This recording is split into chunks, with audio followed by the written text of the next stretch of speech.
is going on, people? Welcome to another Next Podcast. That is right. This is the gaming podcast where nobody ever takes a break for lunch. So you won't see any pictures on Twitter of the panel having lunch because all we do, we don't eat. We just play games and talk gaming news. That's all we do. We are about that crunch here at Next Podcast. Yo, huge shout out to the chat. Everybody coming in early. I know we are a couple minutes late. Anybody who follows this show, you know it's Next Podcast time. It's how we do.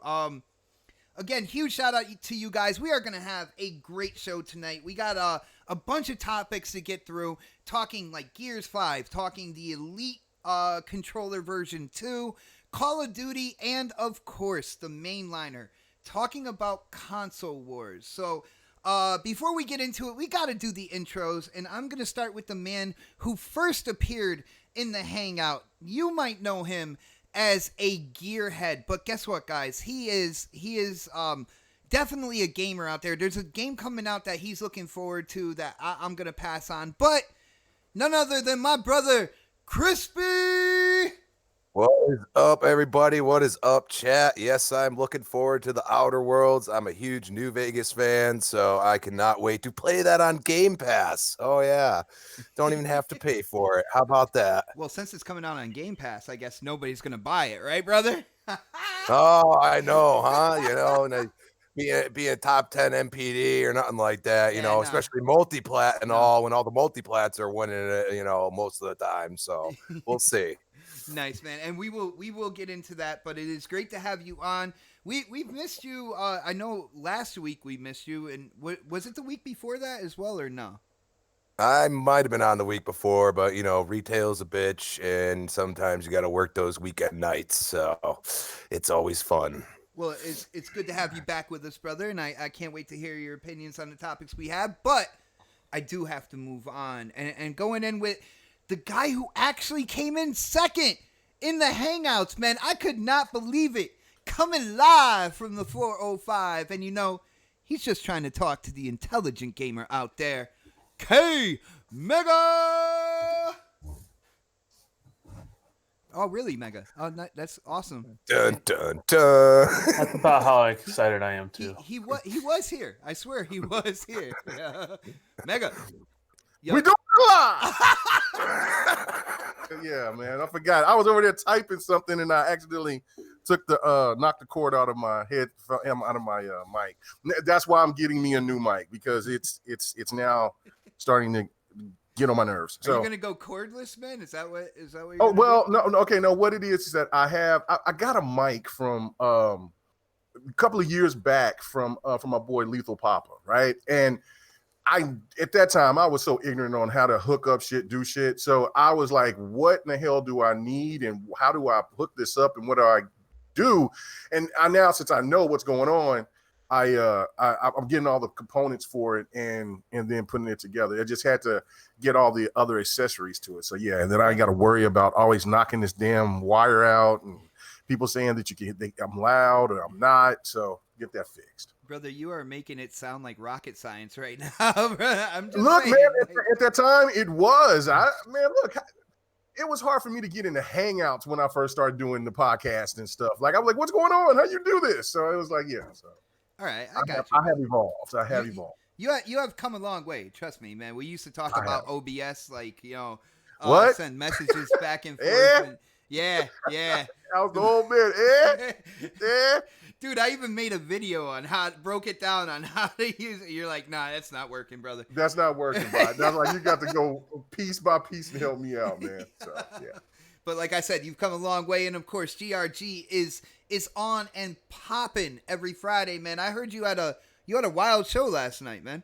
Oh, man, we always have a wild show, man. It was good and fun. Yeah, I'm glad for the people that's been checking us out, man. It's like I said last week. Last night. My bad. I only put out one thing of content a week, and to keep gaining subs, and then on top of, like, you know, get so much attention on Twitter. It's crazy. It's fascinating, and I really appreciate all you guys that's listen to me for the love or for the hate, man. I really do appreciate it, man, that y'all pay attention to old country boy out here from Oklahoma, man. Thank you so much.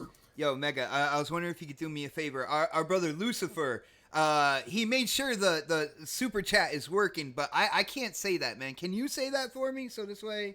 Oh, hold on. Let me go there. Because I know he said something complimentary to your main man right here. Hold on. Let me go. It wasn't even about the second thing, man. It's the first thing. I'm not going there, man. I'm not doing it. Oh, man. Okay, I'm going right now. I'm hitting it right now. All right. Let's see. Okay, hold on. I can hear my voice now. All right, hold on. Let me cut myself down. All right. Where you at, Lou? What'd you say, Lou? What'd you say? You see why? Double turn! Oh, no! K-Mega's number one. Thank you, Lou. I'm thinking about maybe playing a little something streaming tonight. Maybe some Halo 5. I seen Don playing that earlier. Maybe we might need to go and play a little. Oh, I wasn't playing no Halo. Oh, you what? Halo 5 Guardians, man. It's a Halo 5. Yeah, go look back at the stream. You'll see. Okay. Oh, no. It must have been one of those. It must have been like Sumo on Halo 5 or something, yo. It said Sumo. Yeah. And this is not how we do intros. Let's go. All right. Well, next on the list, guys. Your lights are flickering. I know you heard them, but we're gonna act like we didn't. It's kind of like what I do on a weekly basis, anyway. It is time to stand up, show that respect, kiss that ring. The Don. Hey guys, it weren't for me. We wanted to start on time, and we would have been talking about sports still. I don't have a problem with crisscross play. Let's go. Oh wow, crisscross play. What? Yo, Don. For some reason, Snaps, she thinks we're giving away bacon on tonight's show, dude. I don't give away my bacon. That's what I'm saying. I don't do that type of charity. Yeah. All right, guys. Well, just to let you know, our brother Predator will be in. He's running a little bit late right now, so we are gonna. Sure. Yeah. Is he? He's here? got hemorrhoids. Is he here? You may want to check again. Is he here? You gotta let me know. Look at the hangouts. He's in there. Guys, this man is always a part of the starting lineup here every Saturday. I know you see him on other shows, but he is a part of this show. My brother. Predator fraud. Oh, damn. Okay. Well, Predator with hemorrhoids. I'm about to leave. Awesome.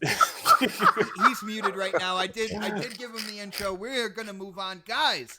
I hope you guys are getting excited, man, because a new controller is set to come out in about a week or so, maybe a week and a day. I think it comes out on the 27th. But the Elite version 2 is coming out, and I wanna go down the panel. I wanna see who is gonna pick it up, and I wanna hear what you guys think the best feature is, because there are so many added features to this. You got, where you can adjust the tension on the thumbsticks. Of course, you got the 3 degrees on the triggers. There's just so much with this controller. So I'm going to start with Don. And Don, I know you have had a pretty bad history with the Elite version 1. What do you think about the version 2, man? Are you going to pick it up? I have no faith. No faith whatsoever? Oh. No, like I can't take the risk, man. I mean, how many of those have I had? Like 4 or 5? I don't remember. But I hear version 2 is getting some really good reviews right now, man. I'm sure it'll be great, but man, to be honest with you, my experience with the first one was bad, and I was super excited about it, and I wish they would hold up, but first one didn't hold up, so I'm not getting this one. I mean, there's cool features. I mean, the 40-hour battery life is awesome. The fact that it has its own little charging dock that comes with it, stuff like that, I think are awesome. And I actually like the idea you can kind of tighten up the tension on the analog sticks. But it's to me at this point, I just had such a bad experience, and people complain about the 360 dying on them. I never had a 360 die on me. I had so many Elite controllers die on me. It is the red ring of death. Far as my personal experience. Dude, the 360 controller for me, that was one of the most durable controllers I ever owned, man. Mic check. Uh-oh. Good. There's been a Predator sighting. I already did your intro. Yeah, I heard everything. I heard K-Mag's long ass intro and everything too. That wasn't an intro. They were just talking. So, well, even though you're not going to get it, for the people out there who are looking into getting it, what, Don, what do you think is the absolute best feature coming with this controller? I must say the battery life. Yeah, the very definitely. thing we talked about it last week. The battery life is over 40 hours. Well, I say up to 40, I guess is what they're saying. Mm-hmm. And it's hard to complain about that. That's a win-win for everybody. So.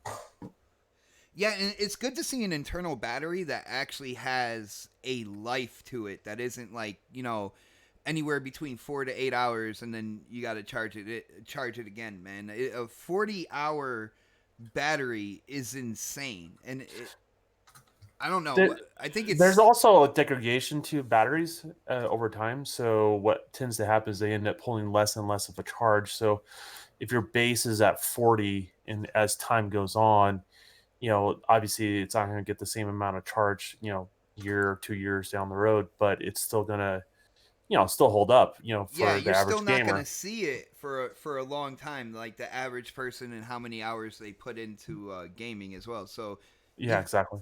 That is, I think right there, I got to agree with you. I think that is the best feature. Although I do like the hair triggers, man. In Halo 5, man, I would play with my Elite controller for the hair triggers, and those are absolutely amazing. Predator, you're brand new on the scene. Are you good to go, bro? Yeah, I'm good. All right, nice, man. We are talking the Elite controller version 2. What do you think, man? Are you picking it up? Fuck no. Why not, bro? Dude, I've told the story a couple of times. I'm on controller 6 from the Elite 3. Damn.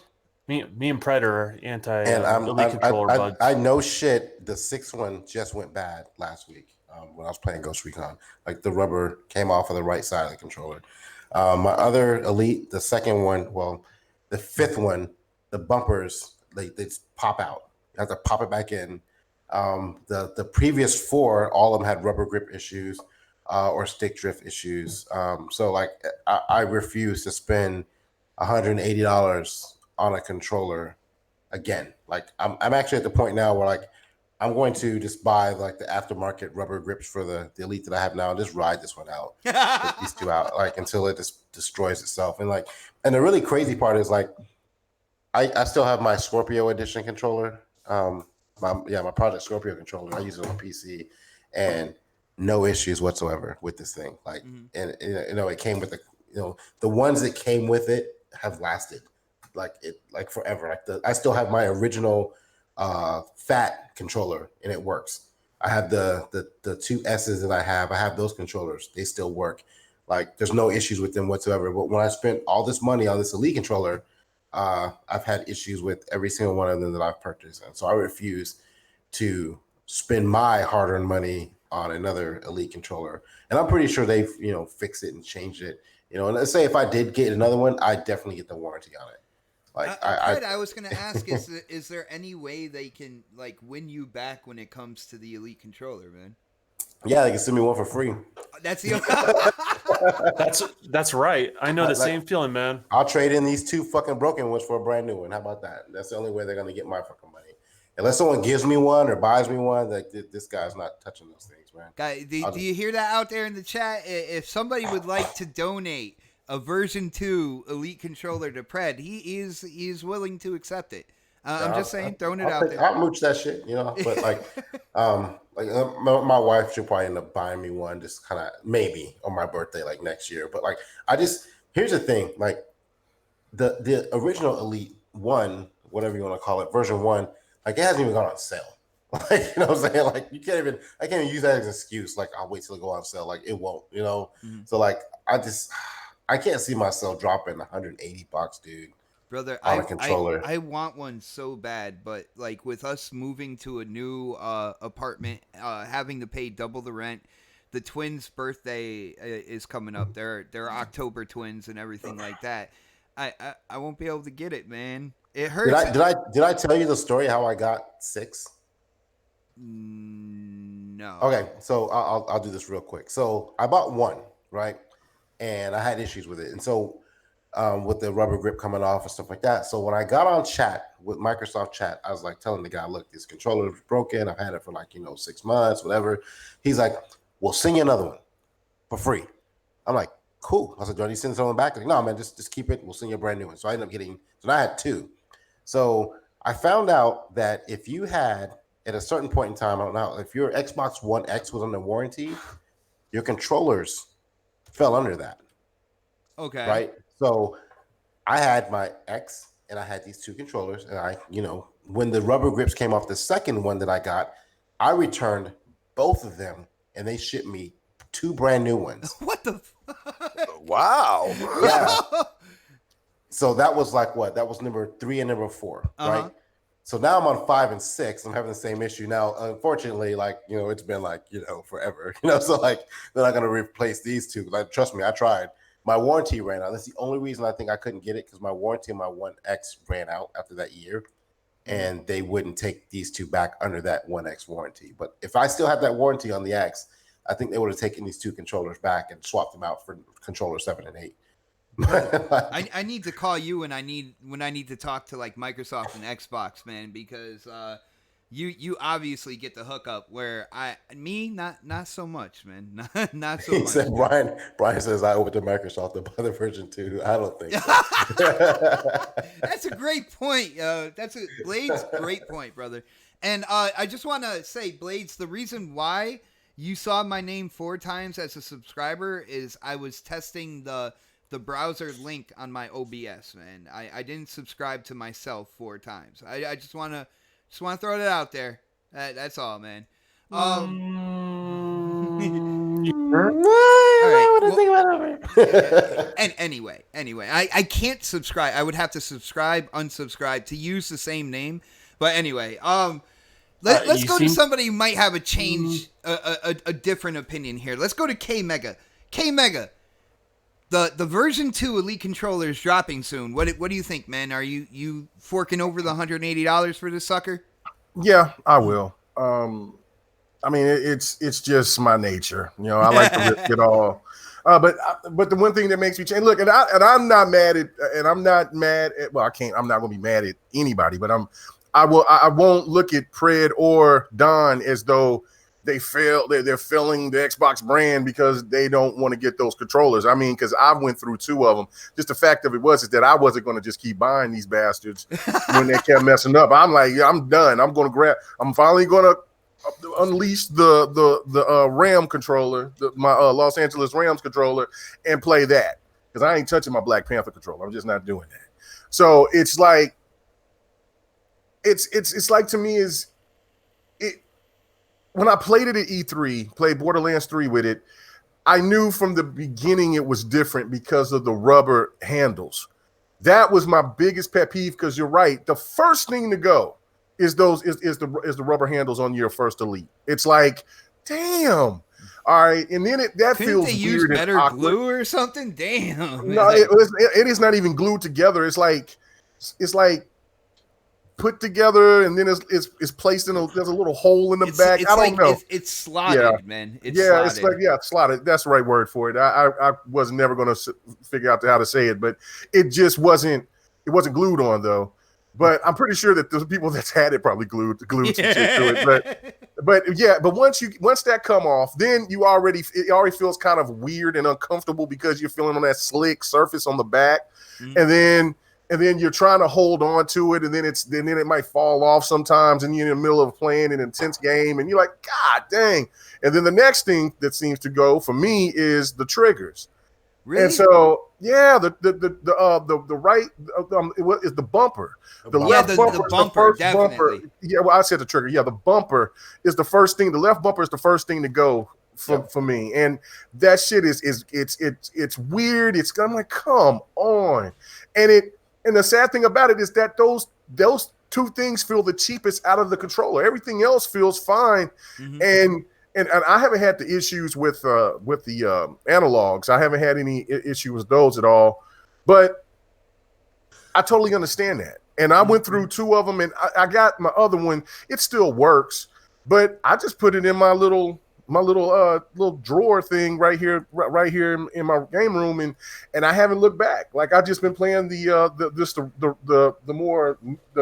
newer regular ones now, and I've been content with it. So but I am going to get this one. Like I said, I've played it at E3. It feels a lot better with the rubber grips because it doesn't feel like it's pasted on. It seems like for some reason that it's there to stay. Now, how, I don't know. Kind of like the rubber on the joysticks on the Xbox One controller. It feels like it's integrated in there, right? Yeah. It feels like it's integrated more so than it's like what it was with the Elite One, and that's a plus. The triggers and everything feels good, feels solid, but of course, wear and tear, how you play those games, and how you play on that controller. You know, how long is that going to last? Because the most that I've got out of it is probably a year and a half on my second one. The first one was probably maybe 11 months. And then the second one was probably about a year and a half. And for paying $150 for a controller, I want a hell of a lot longer than that. I wanted something to last me until I got to this Elite 2. So so the one reason why I'm going to go ahead and give it another chance is because I haven't gone Fred or Don's route and bought so many of them. I got 2, and I'm like, all right, I'll do a third. Don even configured his own Elite controller. He doubled the motherboard and stuff like that in the controller because it was cracked, and so you had to reinforce it. It was whatever. Yeah, so I mean, it is what it is. But it felt so good in my hands, and that's the one thing about it that is why I'm going to get it, is because it feels like no other controller that I've ever felt. It feels better than even the Elite One, and I'm like, damn, I got to have it. So I know that it's pre-ordered, but I think it's already out of stock from what I'm hearing. I don't know. I'm going to check on it here probably next week or the week after just to see, and then I'll make the decision if I'm going to try to pre-order it then or just wait until those couple of months at the beginning of the year when it'll be available, or by Christmas. Hopefully they might have something by then. But yeah, I want to give it another shot, but this is the one and only. I'm going to get a warranty on it from wherever I buy it from, and then if this thing does the same thing to me, I'll get it. I'll replace it, and then if that shit does the same thing, then that's it. I'm not ever going to move on from it, man. Yeah, I'm just going to move on, and I'll just buy the regular ones. But I definitely want to give it another chance because it's just so the 40-hour life is unbelievable to me. Now, the setback to me out of all of this is not only the wear and tear, but the internal battery. I'm a little nervous about that. Now, of course, Xboxes, people can say what they want to about the Elite.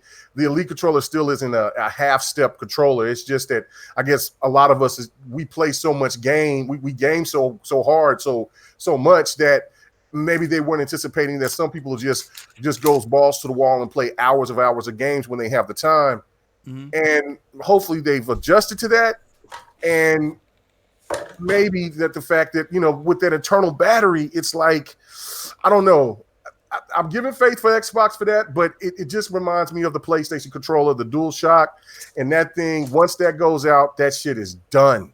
And I am not trying to waste $180 for a controller to be just done. Yeah, so that's my only concern. That's the one thing, to me, I love the battery life with it being, up to 40 hours or whatnot. But at the end of the day, like Don was saying with battery degradation and stuff like that, what I would have preferred if they made the back open and it just came with a rechargeable battery pack. You know what I'm saying? Yeah, no, look, I don't know if they had the powers that be from a lot of people that was making fun of the controllers, always talking about the Duracell batteries, or it was just one of those things where they just want to come with some new innovation and they just like, hey, let's put this in here. Let's start putting in our own version of internal batteries and show the public that this is how you actually do it with a controller and have a really long life with it. That's why I'm hoping. But again, I just kind of feel because there's always error to any human thing that's being made and created, and I think they'll fix everything else, and then that'll be the next problem for this controller. But like I said, I'm finna give it another chance and then put the warranty on it and then just go from there. But well, yeah, brother, doesn't it feel good knowing that if you do purchase the version 2, which you say you're doing, that even when Scarlet comes out, say like, this is the controller that you're hoping it is, and it has longevity. Doesn't it feel good to know that the next like hardware that's coming out, you're going to be able to use that controller with it? Oh yeah, no doubt about it. No doubt about it. Somebody said in the when I brought this up on the Twitter today, and somebody says, look at what they've done with the 360 going back to the Red Ring of Death compared to what they've done with the X1. Now I've had to replace the Xbox One Fat because of the disk drive, and then and then my X it did that whole hot thing. It got hot.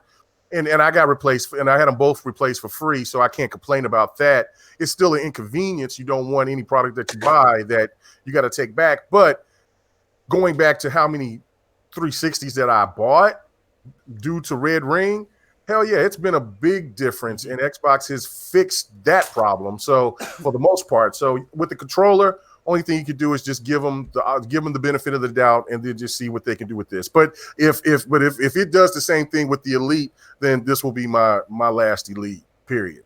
All right. All right, I got you. Now, huge shout out to Lucifer hitting up that super chat one more time. I didn't forget about you, brother. I was just waiting for K Mega to complete his thought here, and Crispy, I will get to you about the version 2 as well, but Lucifer in the super chat, he's like, do you think Halo 6 will be like Destiny 2, game as a service, and will it be delayed? And since Crispy, I haven't gotten to talk to you yet, and I am going to talk to you about the controller, what do you think about Lucifer's question here? Do you think Halo 6 or Halo Infinite will be a game as a service like Destiny 2? And do you think it'll be delayed and it won't be ready for the launch of Scarlet? Games as a service part of it, you got to look at Gears and say, because I'm still really salty about how they're doing their transactions. It's driving me nuts. I actually posted on Twitter because it's just I haven't got a new skin or nothing. Like they keep giving me these stupid blood sprays and stuff that I just won't use, and it's just driving me crazy. So yeah, I mean, if you're looking at it in the the way they did with Gears, they're probably going to do a similar thing. As far as it being delayed, I highly doubt that, only because Phil stood on that stage and said, we are releasing it day and date with Scarlet. So I don't think they're going to do it. I hope that if they need to do it, they should, because if you really need to do it, I mean, we've seen everything going on, people leaving, this and that. If it's, they could throw the shade, they could say, hey, everything's fine, but any company's going to say that. We all know that, okay? But if it's really not fine, don't release a broken game, please, for the love of God, okay? Because I'm actually interested in this game. They still have me intrigued. Like, I'm not, like I said, you're going to be rolling with me in Halo Infinite, right? I'm going to have to, because I'm going to be so intrigued by this game, because, it gave me the essence of Halo 3, which I love that game. You know what I mean? And Halo 3, it's more because, it had this gravitas, you know what I mean? Like, it made you, like, feel something, and I feel like that's what they're trying to do with this one. And, I highly doubt that it would be delayed unless there was something really wrong, and maybe they should fix it rather than releasing a broken game, which I'm just sick of seeing broken games. I really am. Yeah, I got you. And it seems like ever since they went x86 architecture this entire generation, we've seen more and more games released that, maybe if it wasn't so easy to put a patch in, you could have possibly seen delays for a lot of games this generation, just for them to iron out certain things. But yeah, definitely tired of seeing like a whole bunch of glitches and stuff like that, when games like first release or whatnot. So I definitely agree with you. Anybody else want to tackle Halo Infinite? What do you guys think? Games as a service, and will it be delayed? Who's next, man? I'll jump in. No, it will not be delayed. I think that people are taking this way out of context. It's something that I posted. It was a little saying from a wrestler. Op posted on Twitter, and I posted on GRG of what this guy, he articulated it just perfectly. Just basically just saying that people, because they can make an opinion, actually try to act like they are informed. And that thing, and it was just perfect, because you don't actually know what these two people that left, what the situation was. Maybe they were already into a contract, ready to move on and be at a higher position than what they were at 343. Maybe they were done. Maybe they got tired. It doesn't matter. It doesn't seem like they were forced out, because they still said positive things about Halo on their way out. Mm-hmm. And again, to me, it's really crazy, because people still think that that 343 is still working on a single player. Are you kidding me? It's a year away. The single player should already been wrapped up and done, and everything should be about the polish and getting ready to send out the demos so people can do the stress tests and all of those things, not get into all this other crazy stuff. I remember with the Uncharted 4 where a lot of people was concerned because of an article that came out on GameSpot or somewhere talking about the mocap with Uncharted 4, and that they were just now doing that, and they were looking for somebody because the original person left or something like that. And at the time, I mean, I was like, oh, something's got to be wrong, because, I mean, don't they supposed to have the mocap stuff done already? But then when I come to realize that they do most of those type of things after they've done everything else. And so that's just my ignorance that didn't know and wasn't aware. Well, Uncharted 4 did get delayed like 3 times. So. It did. But still, I don't think Halo's going to, because I just don't think that it's going to get delayed. I mean, and it's just, they're just getting everything ready.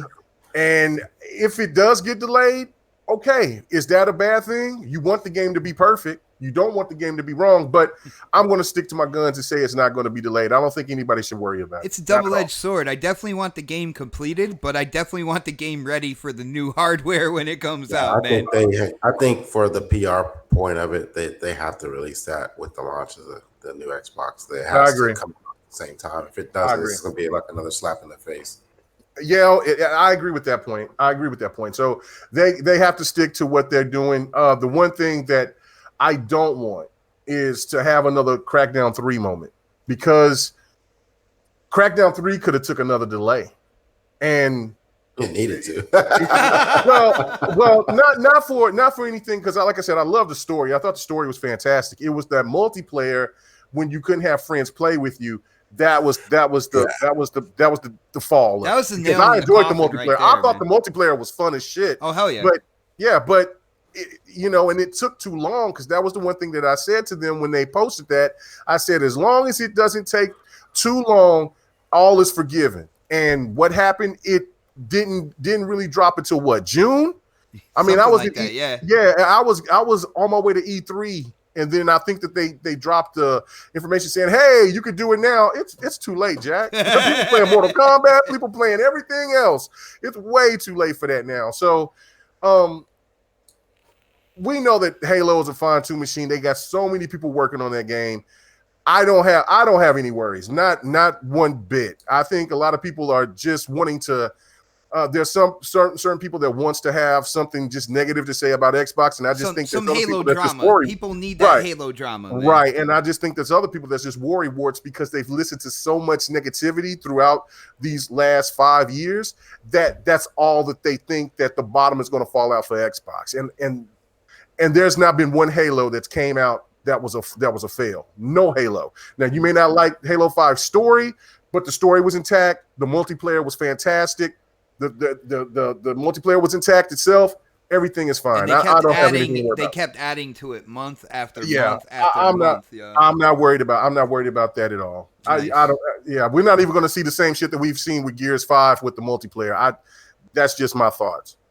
All right, I got you. Now, Pred, you said it would be a slap in the face, PR-wise, if it was delayed. But I got to ask you, Lucifer wants to know from the panel, do you think it's going to be a game as a service like Destiny 2 is? And I know you love... Dude, we're putting both of the games that you love for us to talk about, Halo and Destiny 2, together right now.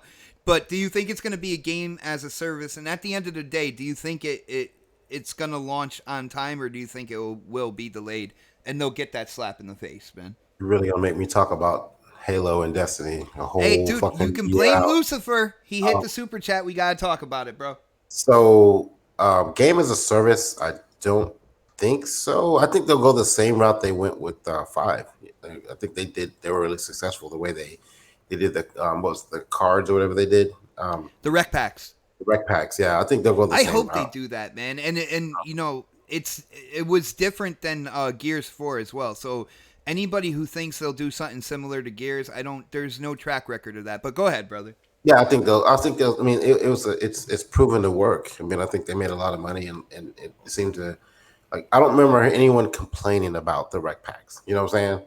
Like, whereas some of these other games, the services, the way they do it, like it's always a complaint that they did it. And again, the community, I don't think would like it anyway if they went that route as a game as a service. So, like, I think they'll stick with the rec packs. And going back to my comment about it being like an issue if they don't launch with that, like, the reason why I say that is because we obviously don't know everything they're launching with anyway, but that's the heavy hitter that everyone's expecting. Even if it's like, because they say holiday, usually Halo releases like November, right? Yeah. Yeah. So, like, I mean, they say holiday. So if the launch of the Xbox is like in August, like they did with the S, I think, or the X, whatever it was. I think it was in August. The original Xbox One got released around the holidays as well. Yeah, it was like November, but then they had the X, I think, came out in 2 tiers. Like, they had the 2 terabyte version, I think, came out in August, and then they had another, the 1 terabyte version, I think, came out in September, maybe a month later.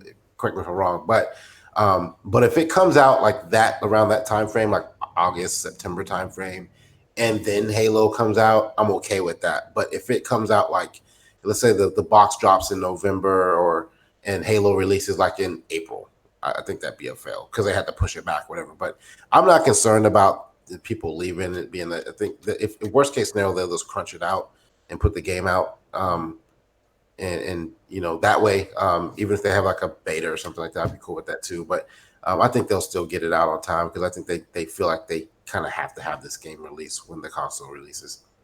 Yeah, I feel the same way. And when it comes to people leaving and stuff like that, 343 saw kind of like what was going on social media, and they even came out and said, "Hey guys, not a big deal. Don't worry about it. It's okay.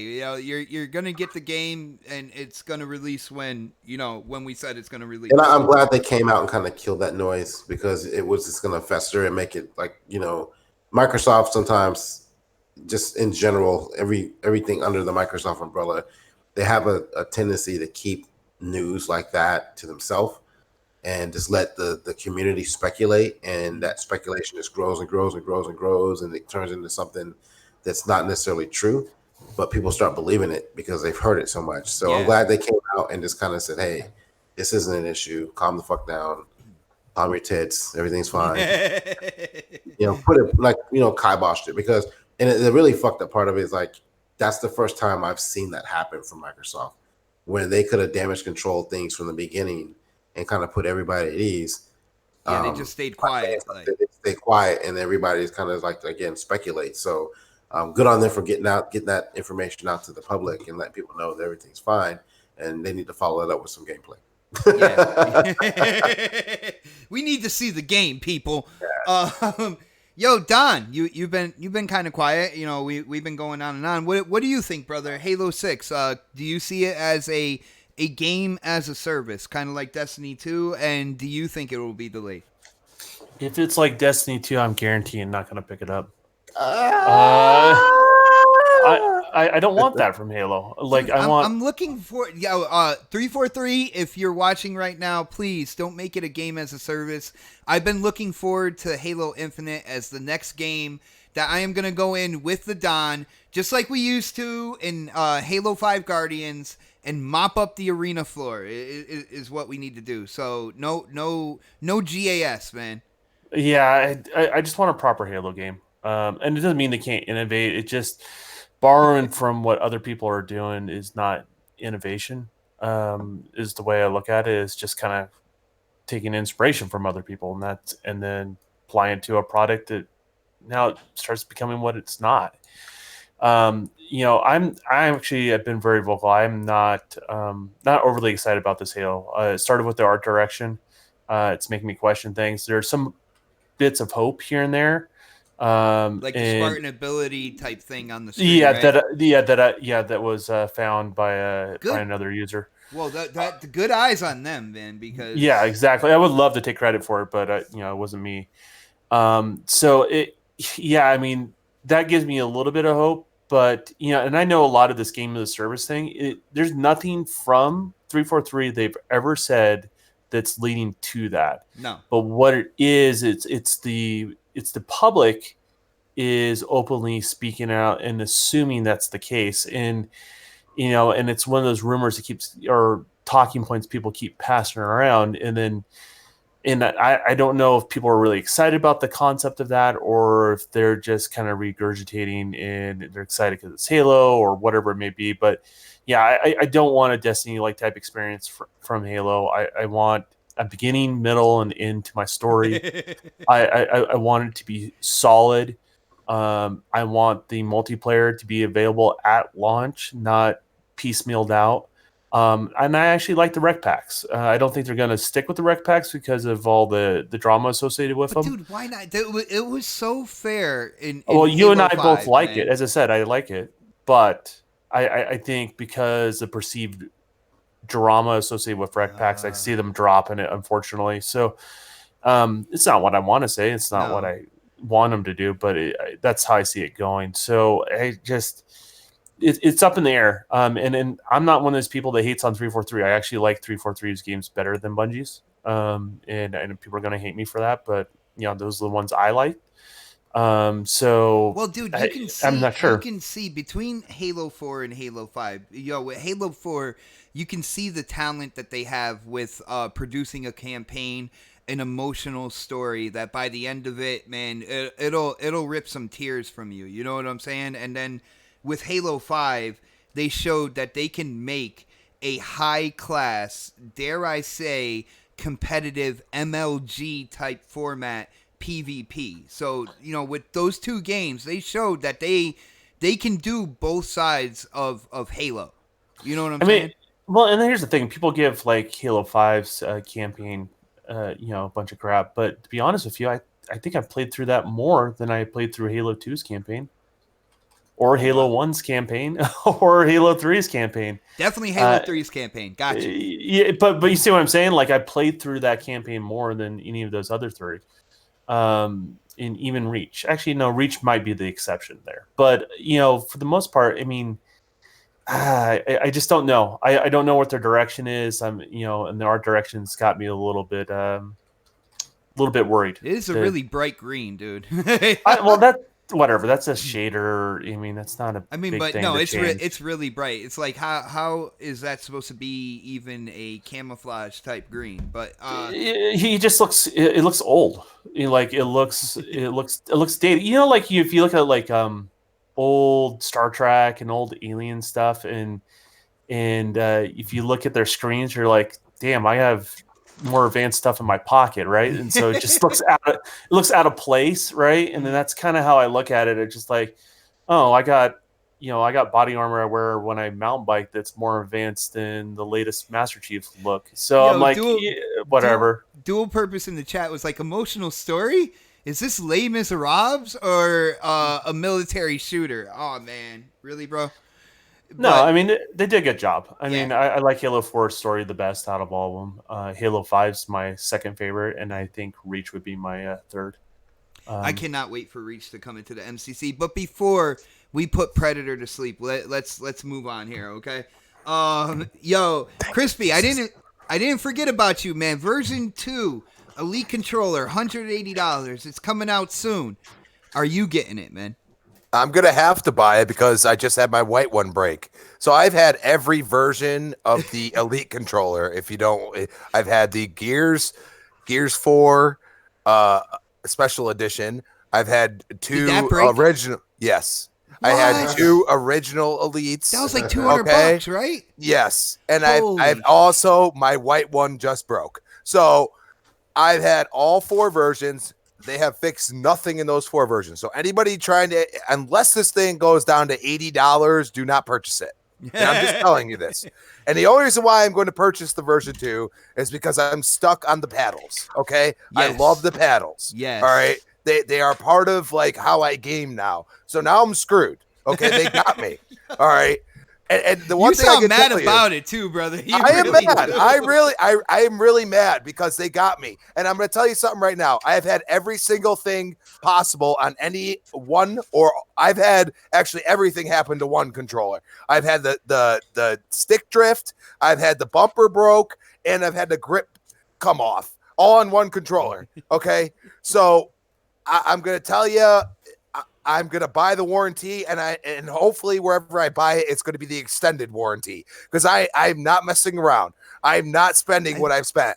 You know what I mean? Because Crispy, I think you need to learn how to play games with like oven mitts on or something like that, man. Because you're going through way too many controllers. You want to see some faith? You know what I think they should do? They should do a stability test, like on YouTube or something, with that controller and drop it. Like, cause shit happens. Your kid might knock it off the counter for all you know. How about this? They live stream. You know, like how they have the machines that keep hitting the buttons and doing what they're doing.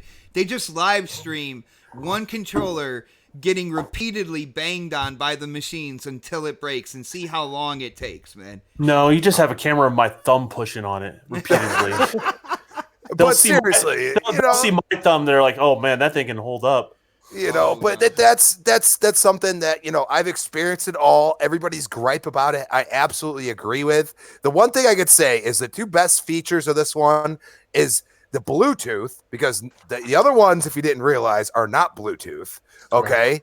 Right. Yep. And you also get, you get 3 variants that you could choose from. So if I want to go from Gears to Outer Worlds to Halo to whatever, I could just switch between that. And then if I want to send it to, Mortal Kombat, which I use none of the paddles, that I could go right to default, and I don't have to sit there and like reconfigure every time.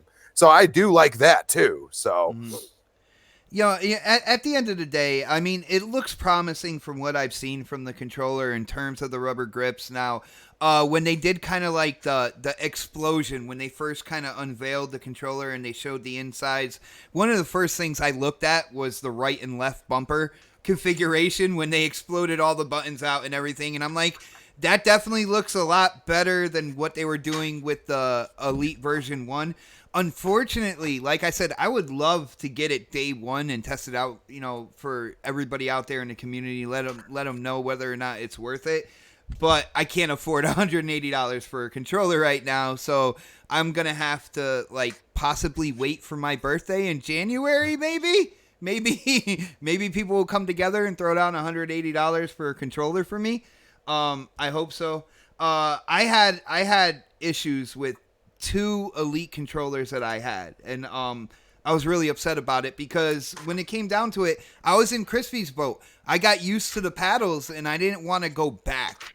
I didn't want to go back without having the paddles behind the controller that I can configure to whatever, button and everything like that. And it took me a while to get back to the regular controllers, but man, I miss those days with the hair triggers and the back paddles on the controllers and stuff like that. So I guess we're gonna have to wait and see. So far the reviews seem pretty good, but it is time to move on to another topic. And since we're talking about reviews and stuff like that, and that goes together with I guess sales that people like to talk about, let's talk about, and I never thought I would say this on this channel, let's talk about MPDs, people.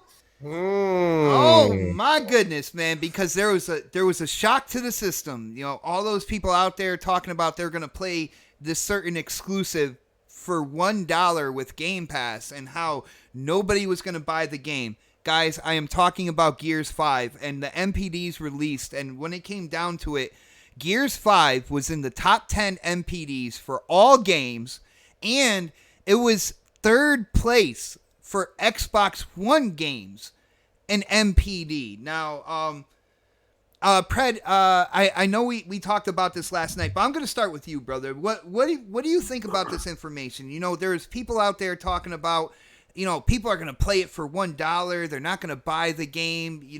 When it comes down to Game Pass is going to strangle, actual sales of the game. And then you look at what's going on with the MPDs, man. What do you think about this? I thought 7, considering that, everybody bought it, like say everybody, but a vast majority of the people got it for like nothing on Game Pass.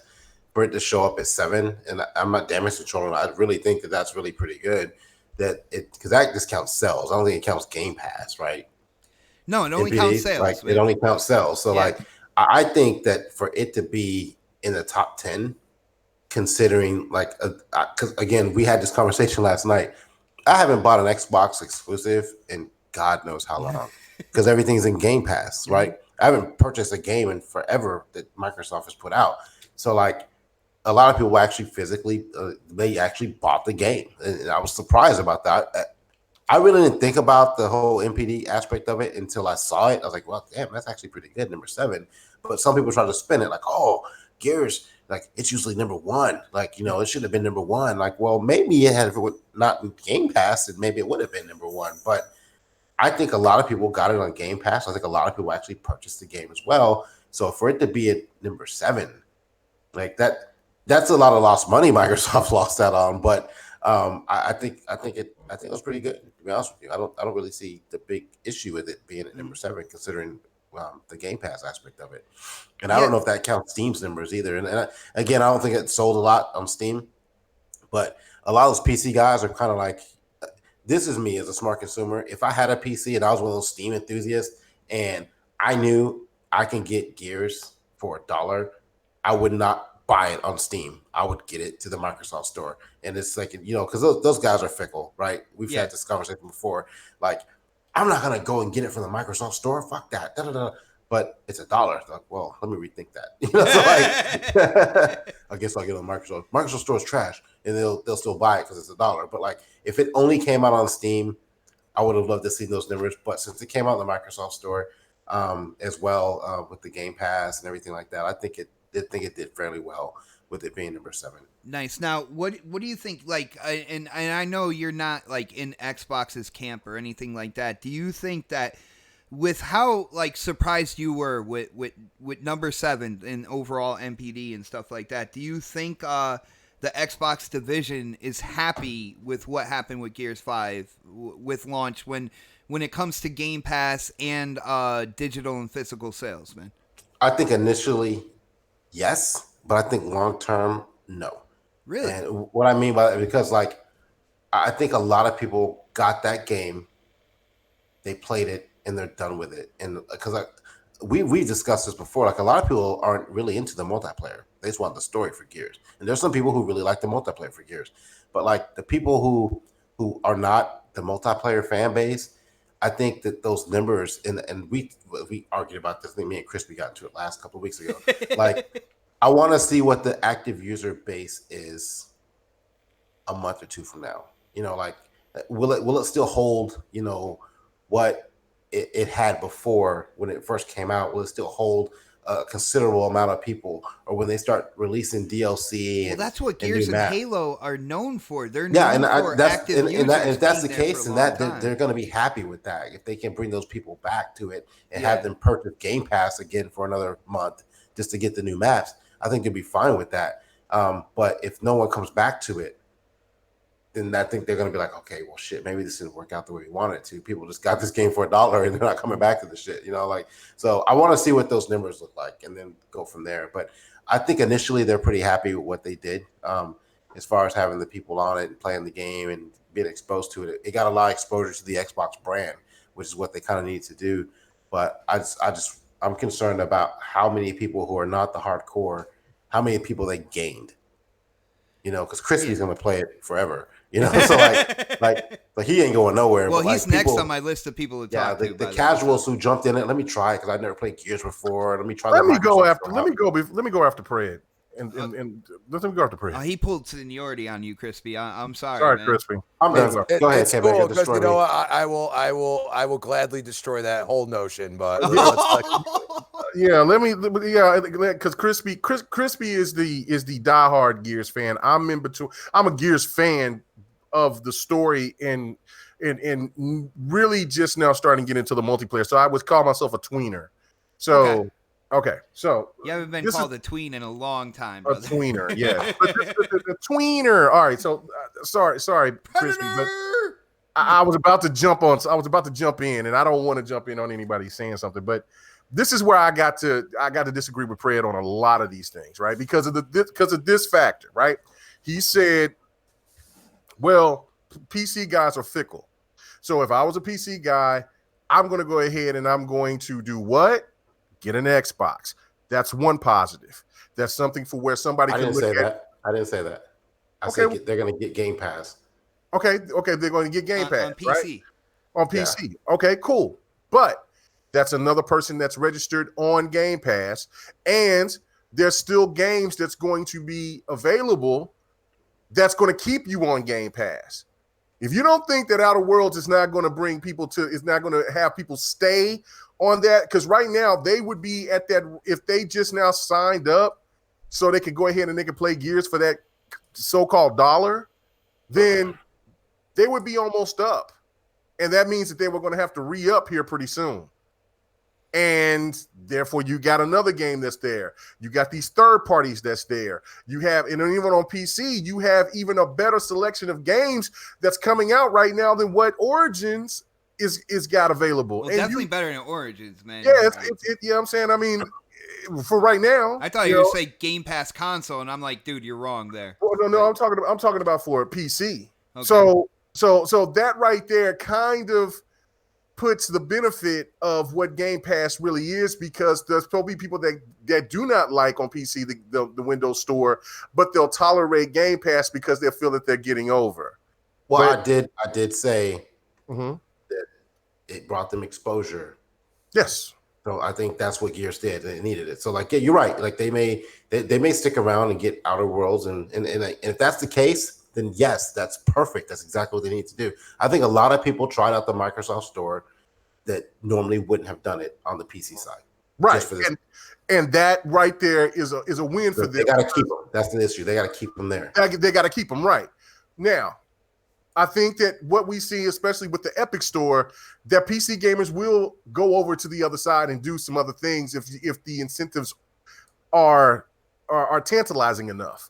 And what Game Pass does, and they've already added a whole bunch of I can't say a whole bunch, but another list of games that's going to be available on that end, available for PC gamers. So that's kind of like, damn, I might want to get out of this, but man, this Outer Worlds is calling my name. Then whatever game, then at that point, you're going to have a game like Ori that's going to be coming out here pretty soon. You'll have Bleeding Edge that's going to be coming out here pretty soon. And then whatever else that they'll be adding as a third-party game that will be coming out pretty soon, not only on Xbox, but on PC as well. And even some of those PC games that haven't been able to become an on console. So that's another incentive. This is why I look at this as a win. It's a fantastic win for Xbox. They killed the notion that it kills the sales aspect, because Pred said this thing. He said they lost money. No, they didn't lose money. They gained it, because even if, let's just say that half of the people that wanted to play Gears 5 left, let's say that other half stayed. They're going to be paying more money than what they would have if just they got a sale off of Gears.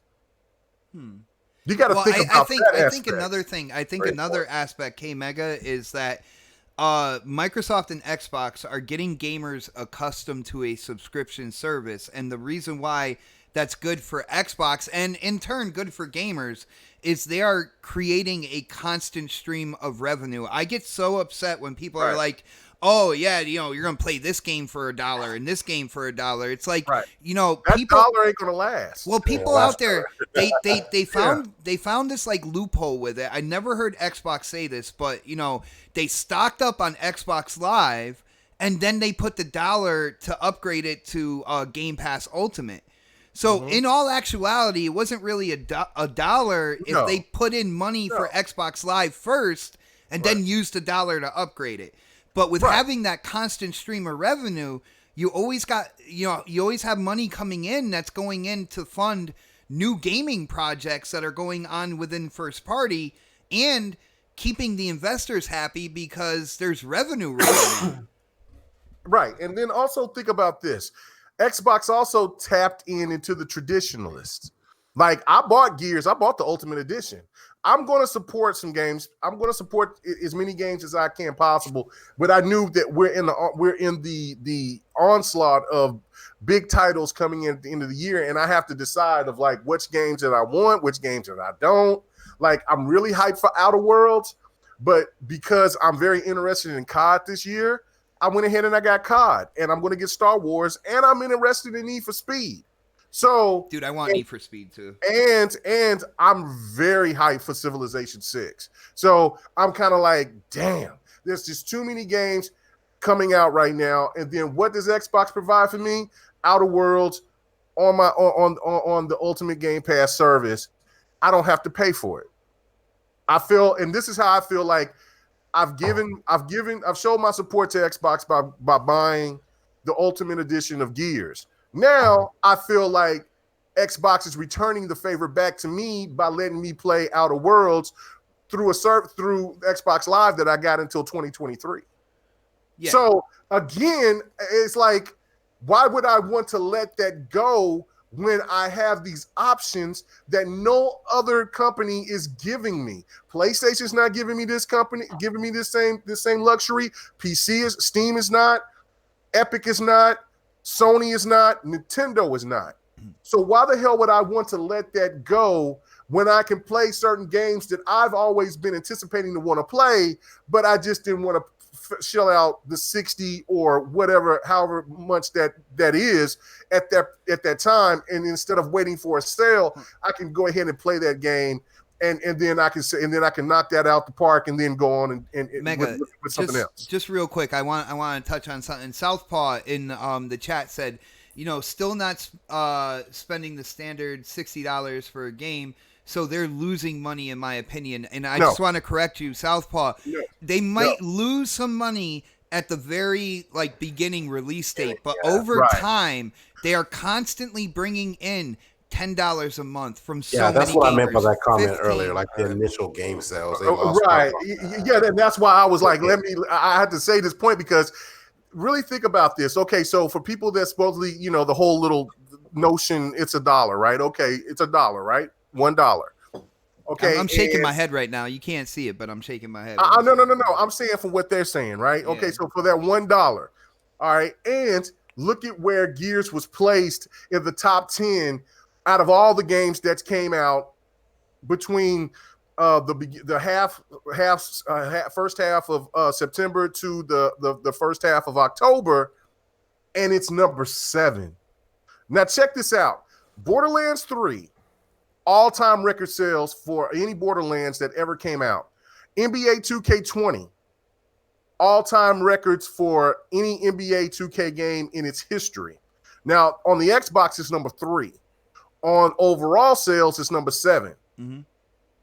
There's only one other exclusive that beat Halo. I'm sorry, not Halo, Gears, and that's Nintendo's Link Awakening. Oh yeah, Zelda. Right. So if you look at this, and it's beating multiplats. And it's in multiplats that's hit because Lemon was like NBA 2K sold 9 million. Gears 4. Remember when everybody said Gears 4 flopped because it sold 2 million within that first couple of weeks or week or so or whatever at launch? Mm-hmm. Then that should tell you right there that Gears 5 did better than Gears 4. Think about that. And the fact that these people that spent that $1, that's double and triple the money that they have accessed off of the sales that they got, off of the sales that they did lose for the people that wanted to get it on Game Pass because they felt that they was getting over by paying that $1. Microsoft won on every aspect. And the fact that we're not even talking about the people that probably just wanted to, that got on the multiplayer, that stayed. And then they're paying for the extra shit that I know that there's people that's upset about the like, you know, $8 for the executions and $20 for a certain character. But trust me, people will spend that money. Microtransactions is not going to go away. And if you want them to go away, then your games are going to go up. So these companies are going to make money some way or another. So that's my point. I'm sorry. I'm done. But I just want to make that point. Like, look, Microsoft didn't lose no money on this. They gained. They won. Yeah, and in turn for gamers out there, because, you know, there's people out like, well, that's Microsoft money and stuff like that. That is money that will be going into more projects. People are like, oh, we need new IP, we need this, we need that. Well, guess what? That revenue that they're getting right now is going towards those new projects and those games that everybody has been saying that they want. Again, huge shout out to my brother Lucifer hitting up that super chat one more time. I hate to say this, but I will. I'm gonna have to, man. He multiple times in the super chat. I'm gonna have to read it. Lucifer says 4 games. 1 has to go. 1, Battle Turds. 2, Battle Turds. 3, Battle Turds. And can you guess what number 4 is? Battle Turds! well, I mean, that game can go, but Battletoads is staying. Thank you. Thank you. And that game is going to be on Game Pass. I can't. I don't mind playing Battle Turds, Toads, Nanoids, whatever. I don't mind playing that off of Game Pass. Because like I said, that's a game that I'm just not interested in. It's going to be a great game for Game Pass, man. But you know what? I could play it. I could play it, and that game could be probably dope as fuck to me, because I just wasn't going to stand in line for 2 hours. They should really put that in the xCloud beta. That would be a perfect game as well to try out playing like on your cell phone and stuff like that. I bet that game goes on Switch. So you're saying an unfinished game should go in a beta? Well, no, when it comes out, it unfinished service. It'll be finished. Oh gosh. I would not recommend that. That would be a bad move. You guys tired me out, man. Well, on that note, we are moving to Crispy. When it comes to Gears 5, number 7 on the MPD, number 3 in the MPD for Xbox One games. Brother, I thought people said that everybody was just going to pay $1 and they weren't going to buy the game. What's going on, man? What are your thoughts about this when it comes to Gears 5 sales, man? When I saw number 3 on Xbox One, because you got re-energized again, man. Well, it's not just being re-energized as like, okay, I was right that, you know, I've said that this is gonna invigorate some people that have never played it because they're gonna pick it up. Dude, I'm a gearhead. I did not buy the game. Okay. If you didn't give me the option to get Game Pass, I was going to buy the game, correct? Mm-hmm. So you are at number 3, and I didn't buy the game, and plenty of my friends didn't buy the game. So what does that tell you? That tells you that they'd probably be number 1 over Madden. You know, it'd probably be at least riding Borderlands coattails, okay? If they did not release it on Game Pass. Hold on one second, Chrissy.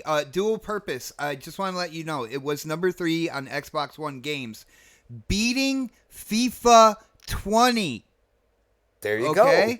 There you go. And it's NHL. Yeah. And I want to tell some people right now. Everybody has this misconception that Gears has always led when it's you know released, and that is not true. The only time Gears has beaten all these multiplats is when Gears 3 came out, okay, and the MPD. So you have to understand that Gears has always released during these windows of Madden, of NBA games, of FIFA. You know what I mean? Because this is the window where these new seasons start.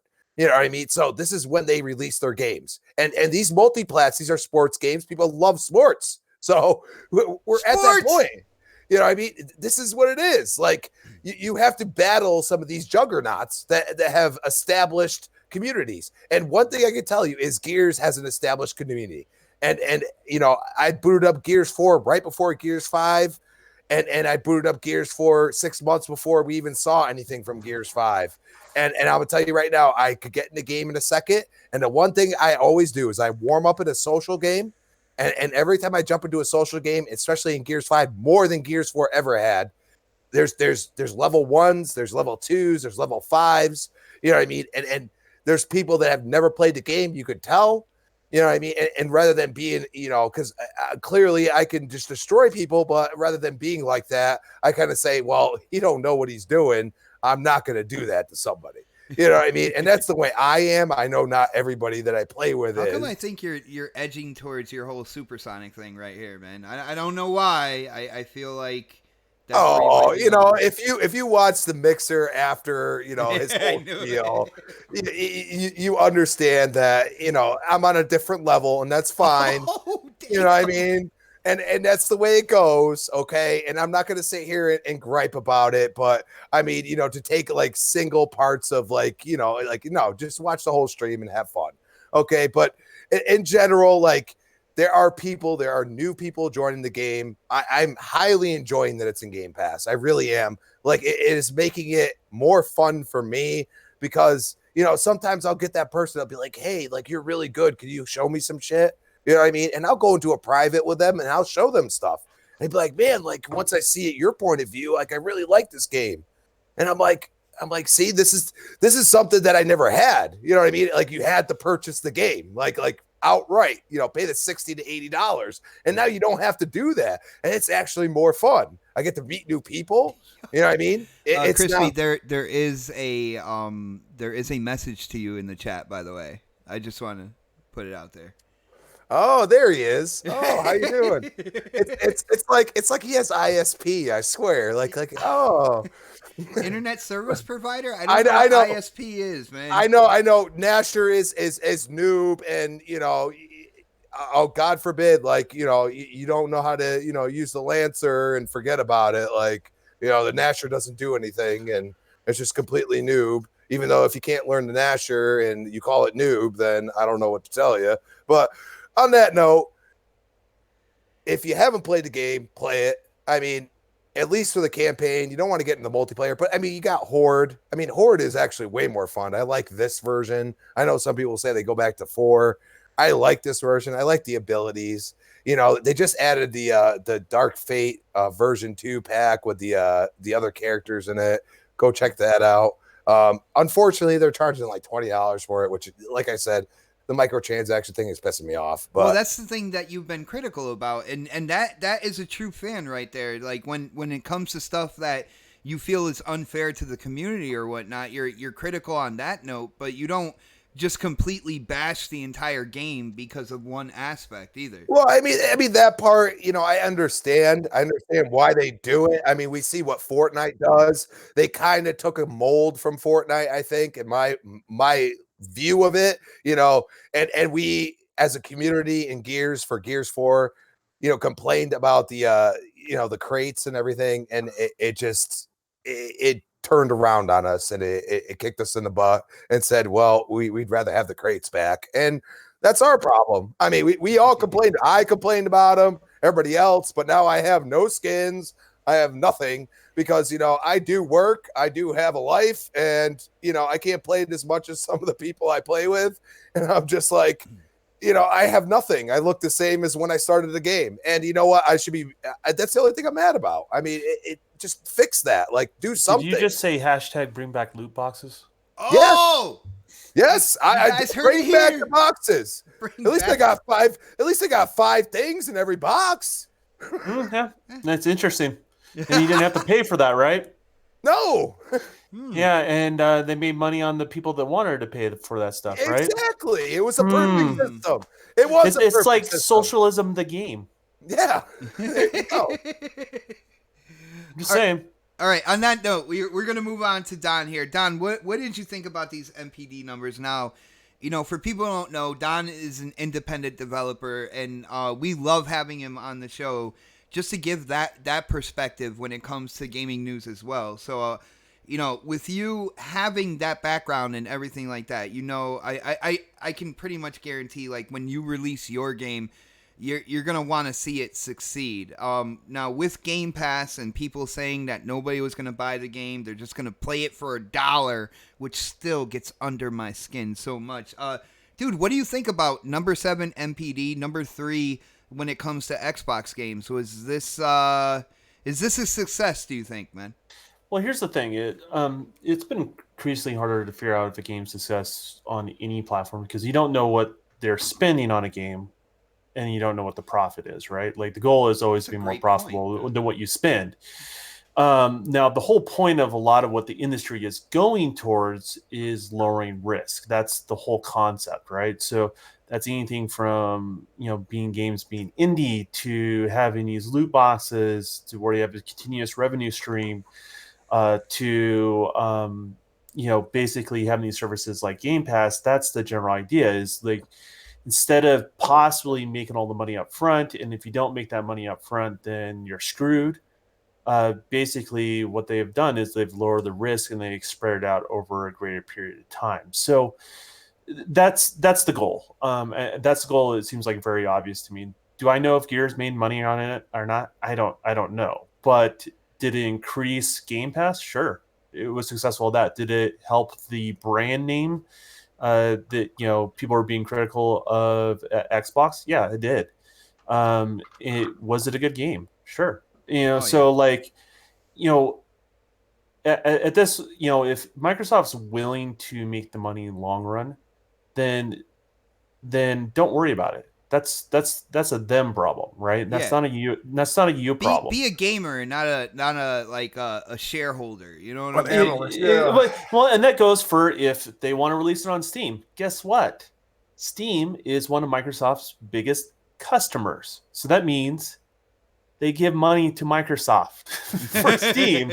So so when people say, "Oh, I'm going to get them. I'm going to get myself a PC," no, they still make the money. I mean, not maybe as much as say on the Xbox platform, but they're still going to make their money. And the way they're looking at it is, because their hands are in everything in gaming. Unlike PlayStation, unlike Nintendo, where they have these like niche corners of where they have a lock on. Microsoft is making money on PlayStation games. Microsoft's making money on Nintendo games. Microsoft's making money off of PC and all these other things. So for them, they look at it as middleware as well. Middleware, all that sort of stuff. So for them, they look at it as if we can grow the pie. That's the whole concept of everything they're doing. So if we can grow that pie in, say, Sony's more successful, Nintendo's more successful, we're more successful over our Xbox platform, then we are going to make more money. That's simple as that. And that's the way I think they look at it.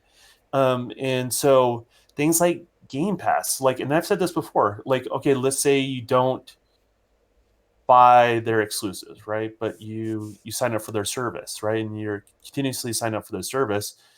You forget about that money, and then you end up spending that money on other games, right? Other third-party stuff they make more money on, right? And they talk about this, right? People are buying games is overall up. So I mean, that's kind of that's their market. That's what they're going for. And when people say other competitors won't do it because they don't have to, well, eventually the value of a game is going to be looked at differently over a year or two from now, right? Well, dude, Sony is setting it up with who they put in charge and what we've seen going on with PlayStation Now getting the price slashed and stuff like that. So they're just slowly moving towards kind of like the same deal there. They're looking towards growth too. Yeah. They know the games that people praise on their platform, man, it only takes one of those to put one of those studios under for them to cut the ties. Like one bad game. That's all it really takes for those guys. So if they can lower that risk for them, and they have to figure out, Sony's going to figure out what works for them in regards to that. But that same $60 business model is not going to be the only way you can purchase games on that platform. Yeah. And just real quick, my bad. The Geeky Nerd in the chat said, I thought Game Pass helped sales though. And dude, I just want to clarify something. With games like when they put Devil May Cry 5 into Game Pass, there was a boost in digital sales of that game. I don't think it's going to be every single game. So like your mainstays, like your Halo, your Gears, Fable, possibly Forza and stuff like that. Up front, you might take a little bit of a hit right up front on the release day. But like I said, over the long run, they're making a constant stream of revenue that is going towards gaming projects and of course, profits for the shareholders as well. So you have a constant stream of revenue. So even if, like, you say, like, Halo and Gears takes a little bit of a hit in the beginning, in the long run, they're you know, at the low points of game development, when you're waiting for the next game to come out, they still have a constant stream of revenue coming in from people who are paying for the subscription. There right there is where it evens out and even exceeds past like what you would think they would be getting at that point in time. So they make the money that gets put back into the projects and creates the games that, you know, I want to play. You know what I'm saying? I mean, but that's the whole point of this. So like you know, and if I don't think the $60 model is going away either. Like I want to be very clear about that. People don't want to pay their $60, buy their AAA game, and not be harassed. That's still going to be around, right? Mm-hmm. But there's going to be these alternatives as far as consuming your content. And the thing is, you know, everyone's got a different budget. Everyone's got a different way that they can spend. And so, you know, they may not make as much money, say, like on a Game Pass situation, but over time, if they get more and more people, that's the general idea. And that's why they're so aggressive, right? Because you got to look at Game Pass as a platform. That's what it is, right? And so when there's other competition that will be out there, if it becomes the name, the default platform that everyone signed up for, you know, everyone can try to create their own service, but what are they going? How is it going to be successful? Right? Like that's the place where people are playing. That's where people are logging in. And the same thing with Sony with, you know, PlayStation Now. I see all that stuff. And then Nintendo will come with some weird thing that's totally different than everybody else. But that's just how they operate though. Yeah. They are that cousin that's over in the corner at the wedding just doing whatever they want. That's Nintendo right there. Yo, shout out to Lucifer hitting that super chat one more time. We all know Lucifer is a fine, upstanding individual. Lou says Supersonic is a closet Game Pass player.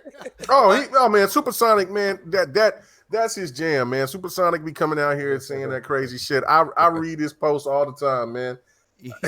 He's a cool dude, but man, look, we already know. It's like this, man. He's one of them dudes he'll be one of them guys that'll tell you, hey man, I don't you know, man, I watch what I eat. I don't play. I would never eat meat. I'm a vegan. Then if you catch his ass, if you was the walls in his room, his ass is eating a double quarter pounder with cheese. Get the hell out of here, man. It under his pillow. He had it under his pillow waiting for him. Yeah, Supersonic, man. Come on, man. How you gonna be all invested in VR, but you ain't gonna be investing in some of these servers? Get the hell out of here. You better watch out, Supersonic, man. Don't get on the radar of this panel, brother. Oh, man. Guys, on that note, I think it's time to get to the main event, man. This is something that has bugged me for a while, and it's not necessarily a topic that we saw in like gaming news articles or anything like that. And I like to bring a different spin. And tonight we are going to talk about the console wars, man. Whether you're a PlayStation pony or an Xbox Xbot or whatever we call Nintendo people now. The thing is, like, people have been saying that, you know, when it comes to console wars, that it's actually a healthy thing. You know, competition is healthy. Yo, look at...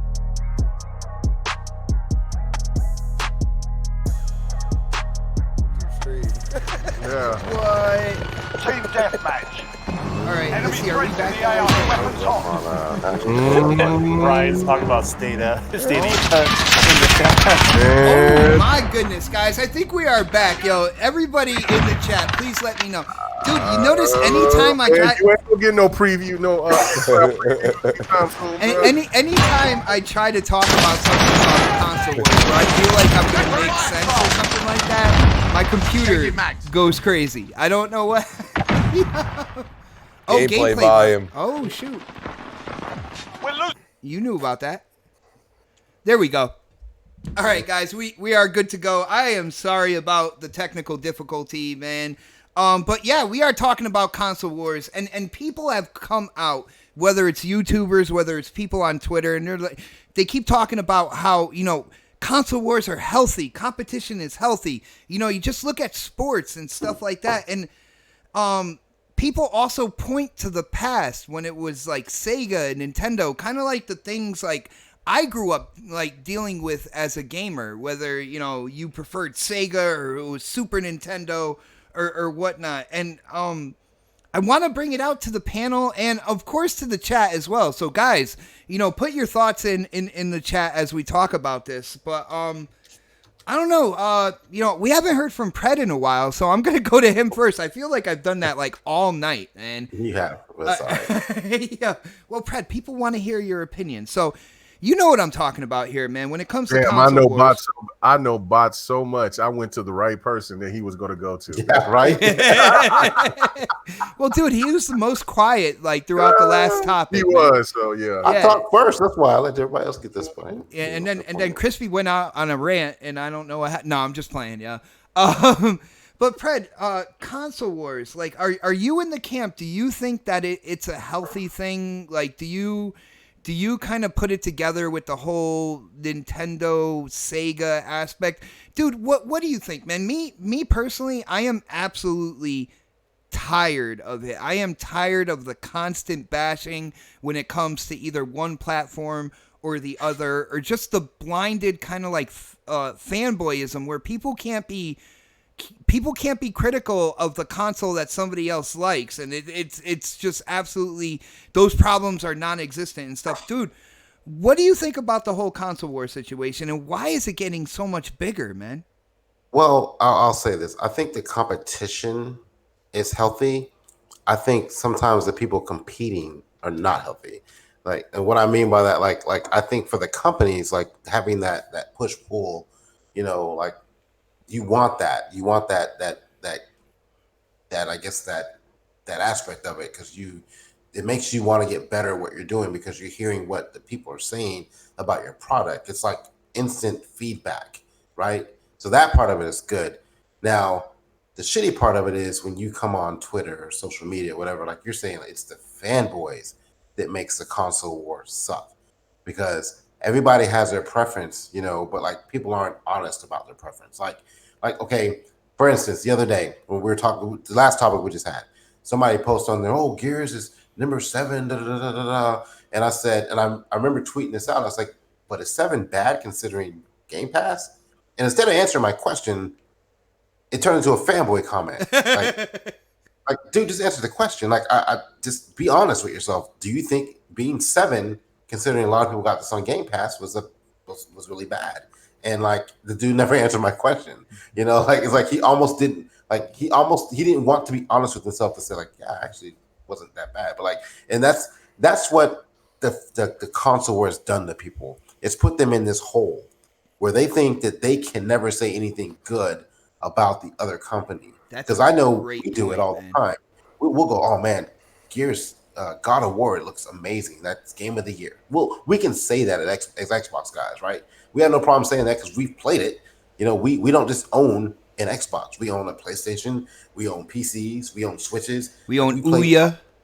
We play on everything, right? So we can go out there and say, I've seen this game, even though it's a PlayStation game, I've seen it, and it's a really good game.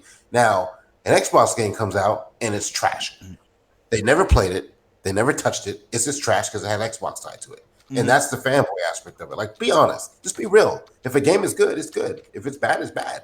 But don't sit here and try to sell it to me because it's on a PlayStation or because it's on the Xbox. You don't want to talk good about it. Like, it's okay to say, hey, God of War or Gears is actually a really good game. I actually enjoyed the game. But people won't say that. They'll say it's trash.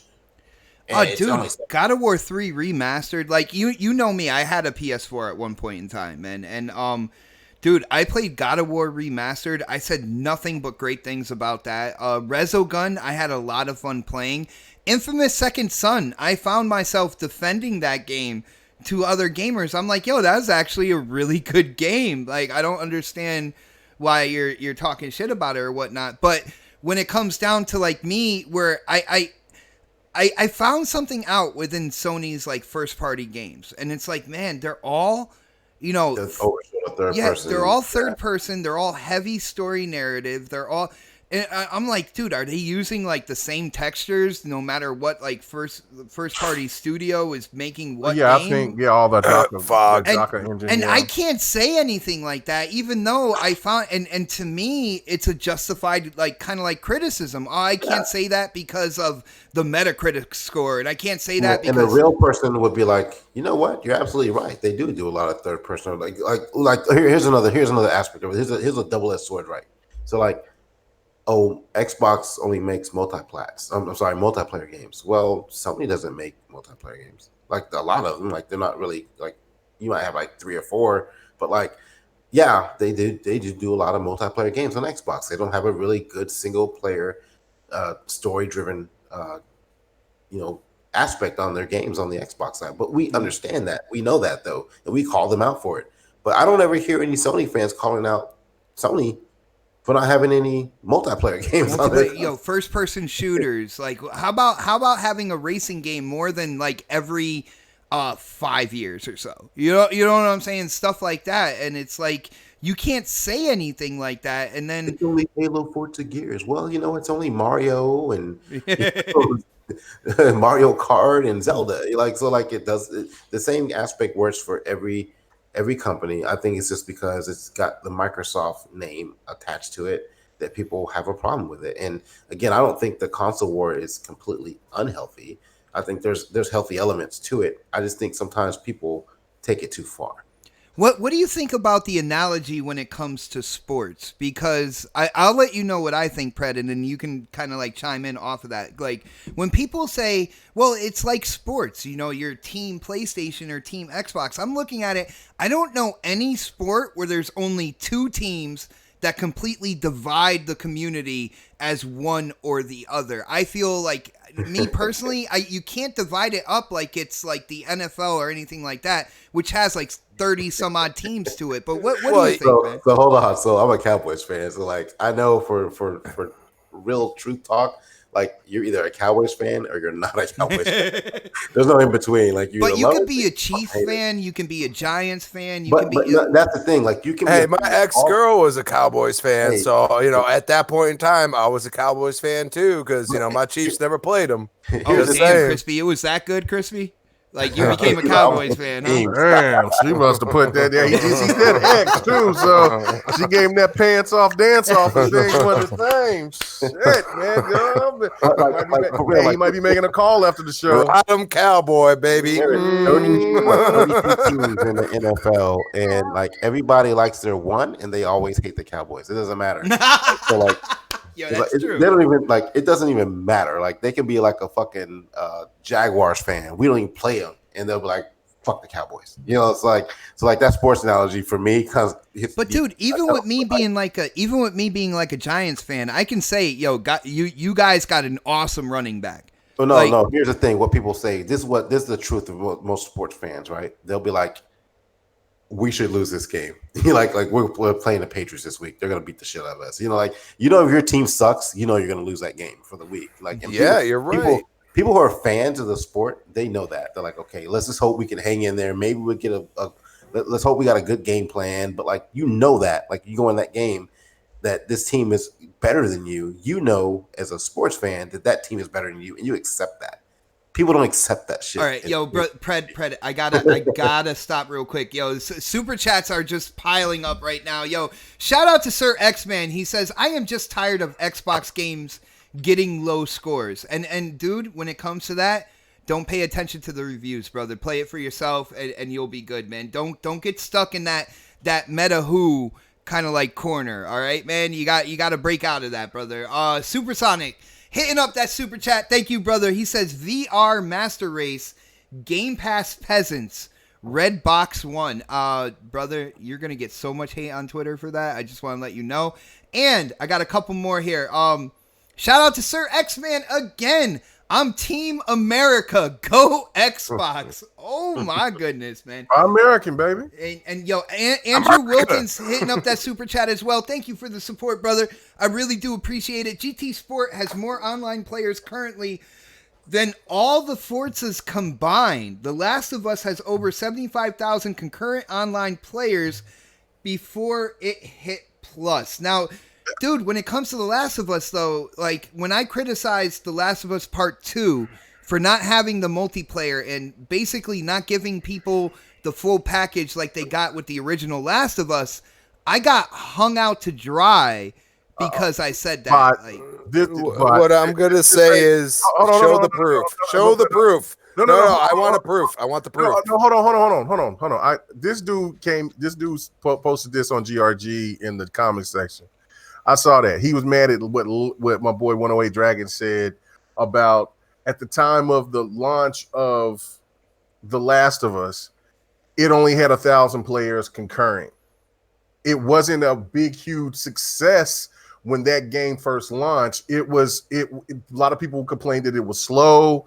This is all what Lemon was saying. And listen, everybody it had high scores, it had high marks, but let's be honest here. The Last of Us didn't gravitate to nobody in the last gen.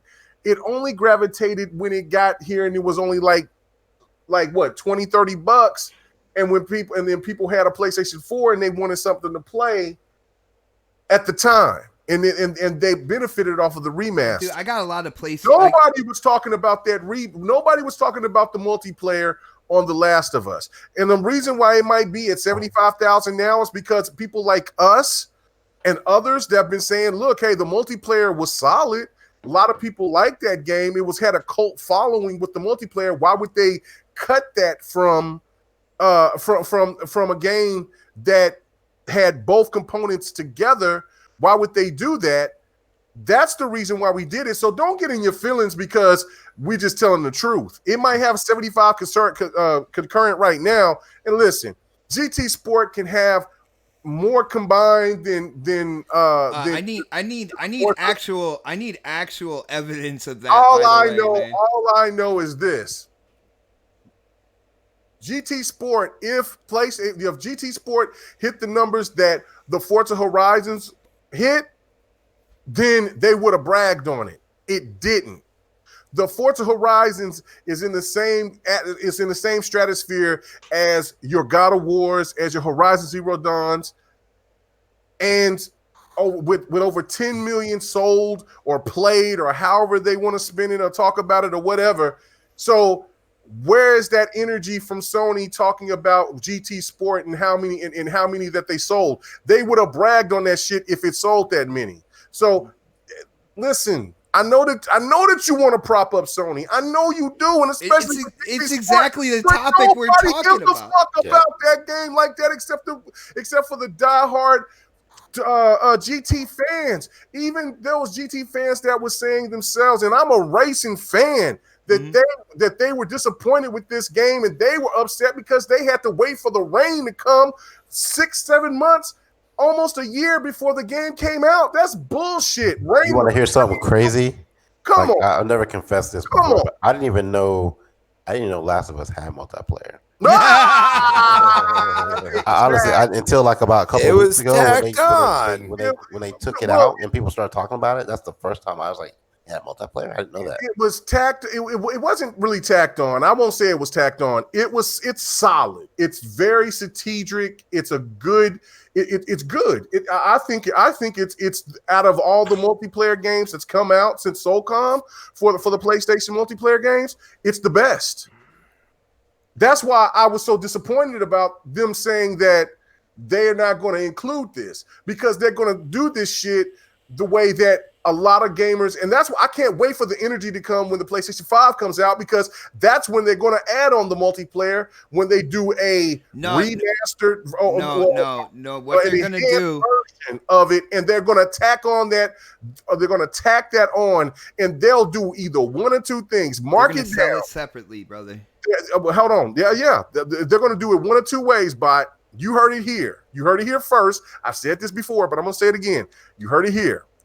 They're going to either tack it on for free and they're going to hit you over the head with microtransactions, just like The Last of Us is still hitting you over the head with microtransactions. I said that last week. yeah. Or they're going to give it for you or they're going to do what Bot just said, is that they're going to charge you an extra. They're going to like, it's going to be $60 because and they're going to try to sell it as like this is I think it's ultimate version of the no, dude. From when I read what Naughty Dog said about it, this is what I got from it. They're spinning off factions, and what they're gonna do is they're gonna make a $30 separate game, and they're gonna call it The Last of Us Factions, and it's gonna be strictly the multiplayer. So what they're gonna do there, they're gonna get everybody to buy The Last of Us Part 2 for $60, and they're like, you know what? If you really like the online experience, guess what? This game right here is $30, and I think that's exactly what they're gonna do with it, bro. Right, no, and that's what the thing. And then dual purpose is like you can't say 20 or 30. Hell no, Sony gonna have you fools paying that shit. You gonna pay for that one way or the other. So while y'all over bitching and gears over here talking about an $8 execution, you gonna be paying just about the same. Yo, check this out. Yo, Sir X-Man hit up the super. You gonna get hit. Super ready. Sir X-Man hit up the super chat one more time. Thank you for the support, brother. He says it's probably because GT Sport is the only racing game that they have that's an exclusive. For in Forza Horizon got more concurrent players, Xbox and PC, and that's true. GT Sport, when you look at it, because Drive Club, they basically shut that whole thing down now. And all you have is Gran Turismo Sport. And guys, again, I feel like, especially this generation, I got to put all these like disclaimers and stuff like that. My first racing simulation game was Gran Turismo. I want to see Gran Turismo be the game that, like, when I first played, like, that type of game, innovative within the simulation. And when I criticize things like past Gran Turismo games where they only had quote-unquote premium cars, and the other cars, when you did cockpit view, it was just completely black and a hollowed out shell and stuff like that. When I put out those criticisms saying that, when it comes to Forza and Turn 10, they really kind of like completely rounded the aspect of racing, thinking about tire temperature and how tires like warm up and stuff like that. And I think Turn 10 has taken over as the king of racing simulators. Like, people will go in on me about that, but to me, those are criticisms. I'm not being a fanboy. I'm just saying what they did and where they fell off, as opposed to other companies that are trying to be number one, and I think have taken over that number one slot. Like, and the console wars, man, it just gets people arguing over I and have over. no idea what we're talking about anymore. We're talking about the console war. Oh, okay. Well, let Don go because he seems to be disinterested. Come on. Yeah, no, get your shit together, Don. Come on. Don, basically, like I said, like, people try to say like it's healthy. The console wars are healthy. I don't see it that way. Even like they bring it back to like Super Nintendo and Genesis, right? You were either a Super Nintendo guy or you were a Genesis guy. When people say that, and this is another thing that I come to, when people say that and they bring it back to the time where I was a kid, I'm like, well, anybody who lived through that, you are all adults now. Why are we kind of like diverting back to the childhood aspect of everything when it comes to a hobby that we all love? You know what I'm saying? Like, I don't understand, well, they did it back in the day with Genesis and Super Nintendo. I'm like, well, aren't you a little more mature now than back then to get here's involved the in thing. it? I think passionate gamers, I mean, that's it's a real thing. I don't think we should deny that, hey, people are not passionate about what they are. But there's a weird line, I think, where people are crossing where there's not a lot of honesty about what they like or don't like in a product. And a lot of it times it always defaults to like weird arguments where their justification of liking the game is because someone else liked the game versus their personal experience with a product, right? And so, I'm not really interested in those conversations. They just don't help. They don't help me in what I do. I don't think they help other gamers. Mm-hmm. And to be honest with you, yes, competition does drive things up, and I think competition is a good thing.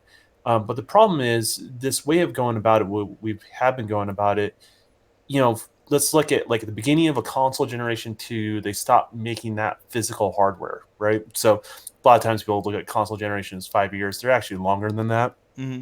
right? But they just released new hardware.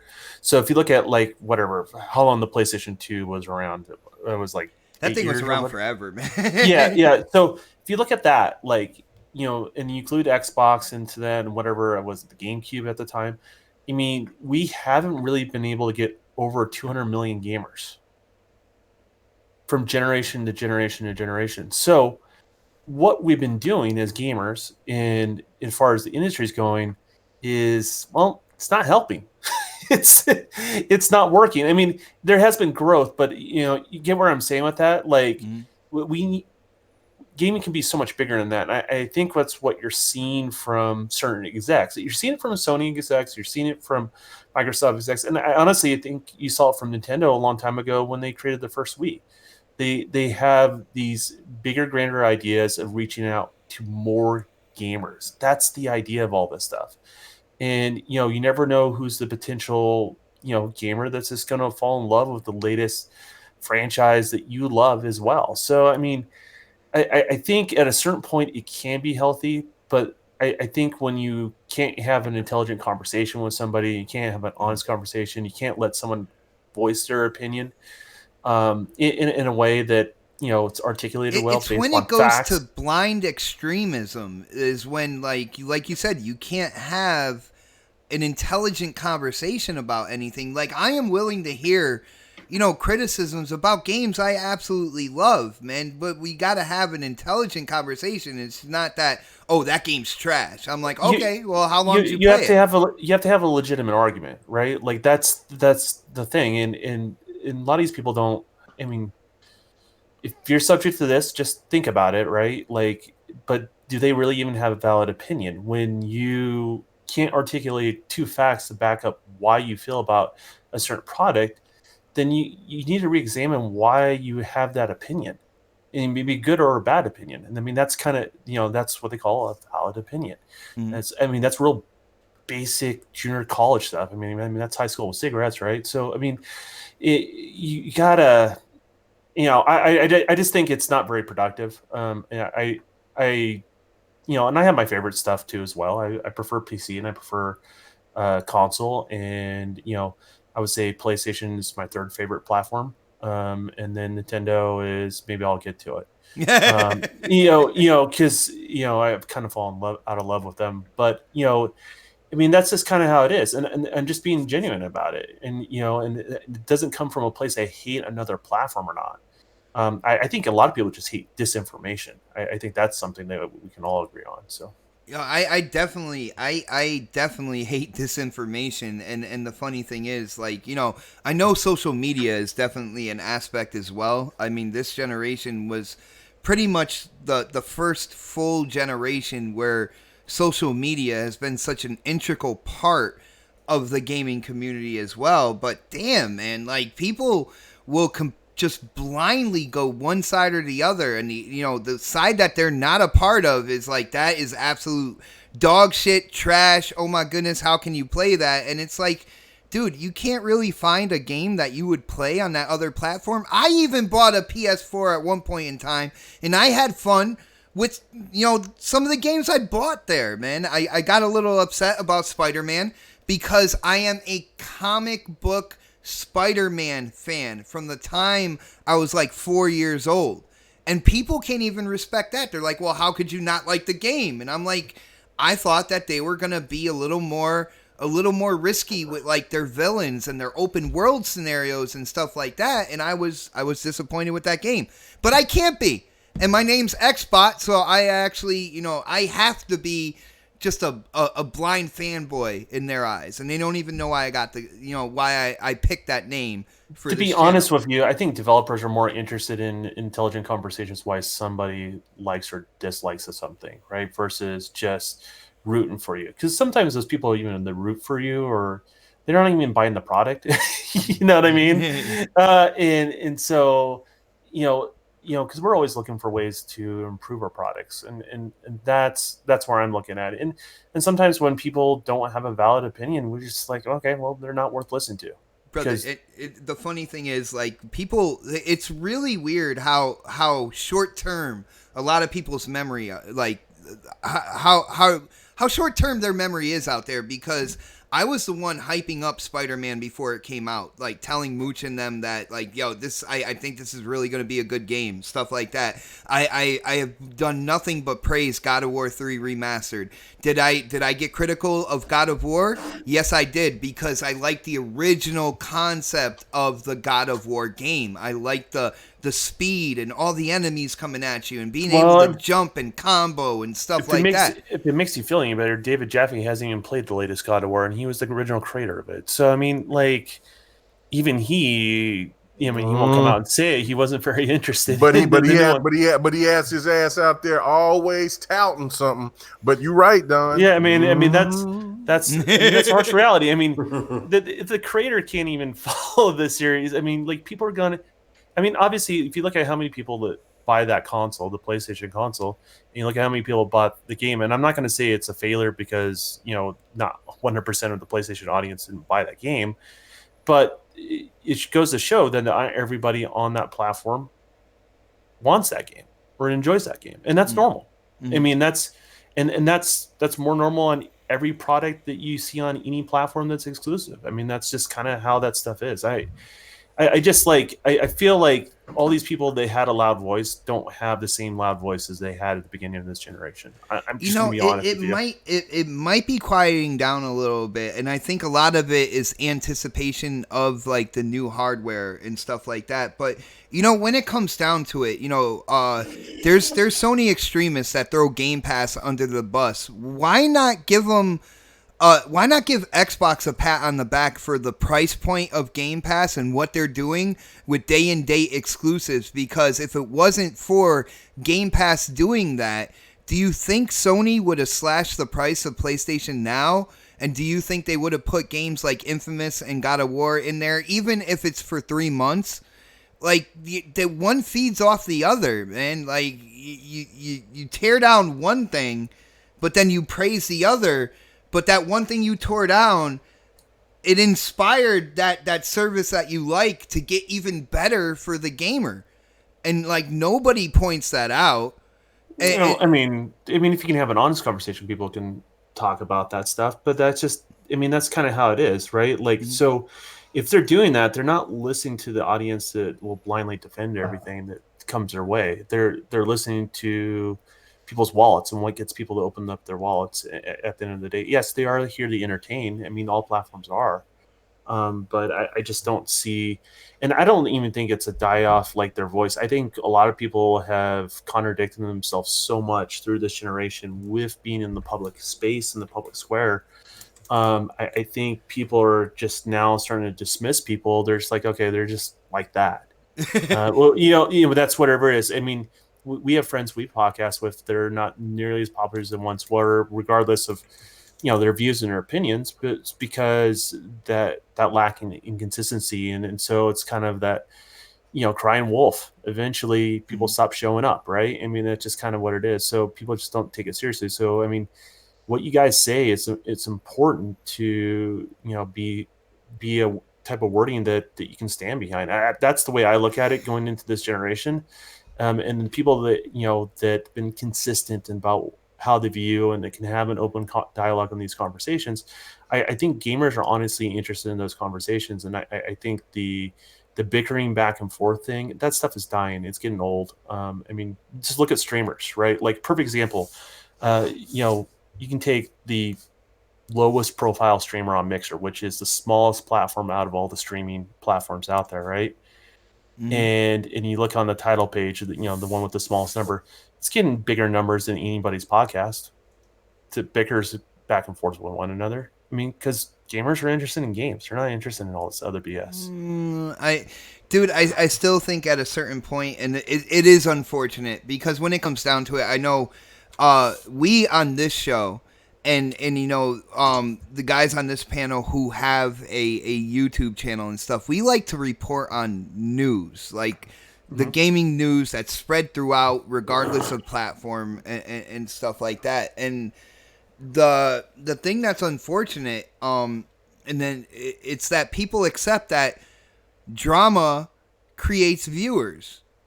At the end of the day, it's still a thing. Like, so no matter how much you try to be that professional kind of like just give the news out, give your opinion on it, and get the community informed. And even though the thing is, what you're not realizing, it has a glass ceiling. It gets viewers, but it dead ends at a certain point, right? And I think the positive is actually it's harder to climb that mountain, right? But once you've climbed up, the glass ceiling is much higher, substantially higher. That's the reason why if you look at IGN's numbers throughout this whole entire generation, yes, their spikes are all based on negative Xbox news they were able to put out there.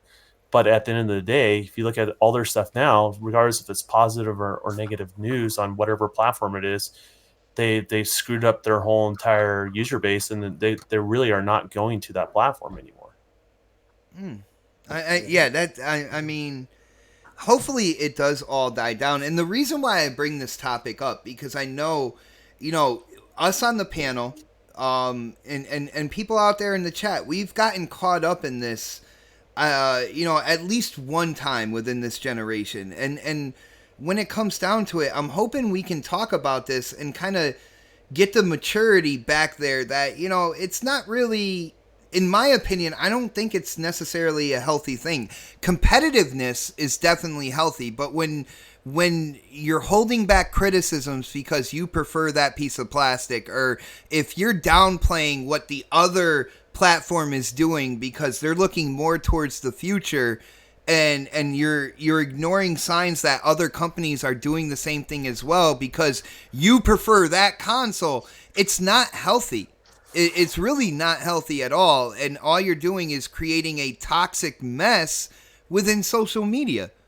And I think the last part of what you just said is the biggest part.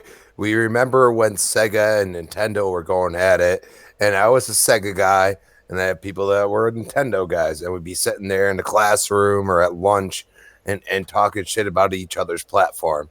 Okay, but we're at the point where there's social media involved and literally at your fingertips, not waiting until the 15 to 20 minutes you have at lunch like we had. You know what I mean? It's completely enveloped now. And the problem is that people are looking for clicks. They're looking for, people popularity hits, man. Yeah. And what I want and what I try to do as a podcaster, okay, is give my opinion. All right, regardless. Like, everybody says, have you played I haven't bought a PS4 in years. I mean, I played, like, my buddy came over one time. He's like, oh, try this game out. And I tried it out. And, I get into the fact that, like, I could wrap my hand around the whole controller. Like, my hands are huge. You know what I mean? Like, and I played it for, like, a good hour and a half, and my hands started cramping up. And I'm like, well, I can't play with the basically Crispy, you're so sensitive, Crispy. But seriously, like, I caught meat all day, baby. I gotta save all that sensitivity for when I'm cutting. Did you say he plays with meat all day? Oh yeah, there you go. Oh, all right. And no. this is his cowboy Take me completely out of context. It's cool. Yo, hold on. Huge shout out to Sir X-Man hitting up that super chat one more time, and he just wants to let all the gamers out there know Injustice 2 limited edition is $23.75 on the Xbox right now. I bought that shit for 110, Jack. Where y'all at? Support. I'd rather pay $23.75 to be honest with you, man. Injustice is a fantastic fighter, so I don't do that. Don't do that. Yeah. But I say MK11 is a fantastic fighter. Oh, it is. I hate it. And I paid and people say MKX is better, and I'm like, I don't believe that because I played them both. You know what I mean? But that's where I could bring my opinion in. You know what I mean? Like, I'm not going to bring my opinion in. I'm not going to Justice have the better overall character lineup in Injustice 2 than in Mortal Kombat 11. I think Mortal Kombat 11 is a better fighter, but I do feel that don't do that shit because you ain't got to Mr. Messi yet. So you might as well just wrap it up, say goodnight, because I'm about to get to my point. You know what I'm saying? So you bastard. But no, I'm on the goddamn topic. God damn it. Yeah. saying, shit. Man, this is why we don't have time to play games, man. Wrap this shit up, B. It's over. Hey, I was listening to GWG, Grown Women Gaming, and they asses start going left. If you listen to GRG, you will go left. If you got podcasts, I'm gonna need you to go right. All right, get your ass back on topic. Okay, back to his Beyonce. Like I could have left. This fucking long ass fucking intro and shit. I'm wasting 15 minutes of my life. You don't got them topic. I've been quiet until now.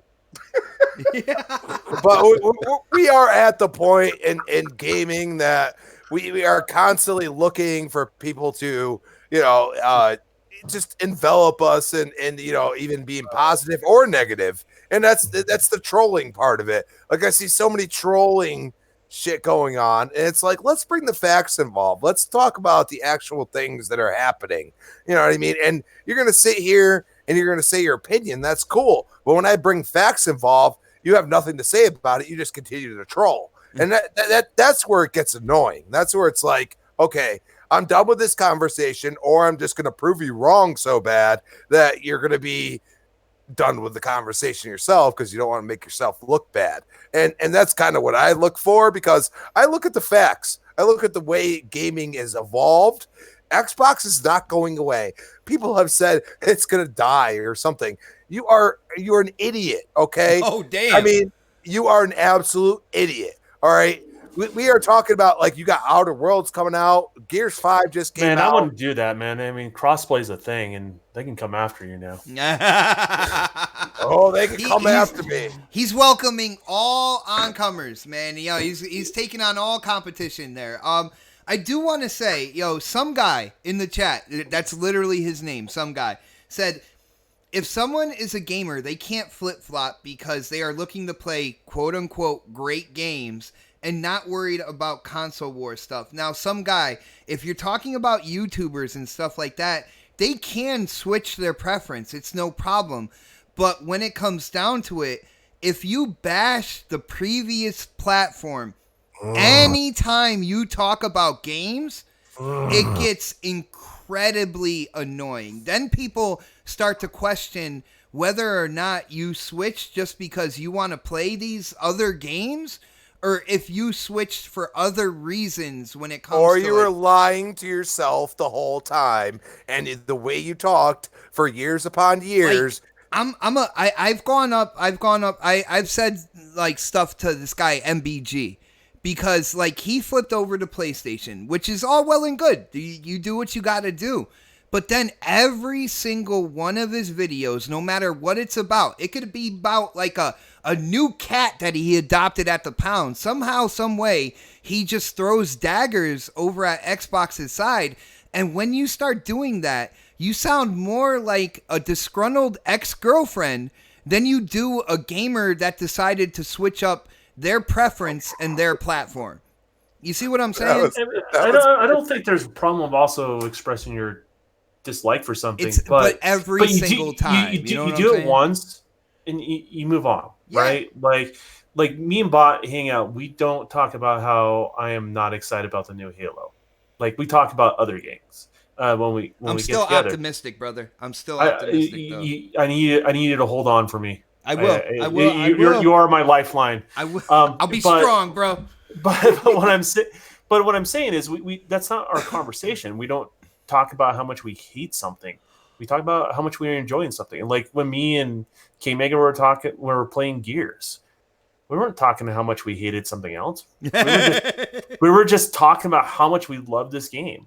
And then making fun of Blades and calling him Twinkie. I mean, Twinkie! but I mean, that's kind of what I'm saying. Like, there is a time and place to express your thing. I mean, I'm tired of talking about the Elite controller to be honest with you, right? Like, I've already had a bad experience. I've talked about the thing enough. Like, people are excited, cool. And I'm curious of what their experience is, and I'm not going to try to change their opinion if it's positive or good. I'm kind of curious what they had. I could just, that's kind of, I don't know. That's why I look at it. It's like, yeah, there are things you may get bummed or disappointed about, but you got to learn to move on, man. Oh yeah, definitely.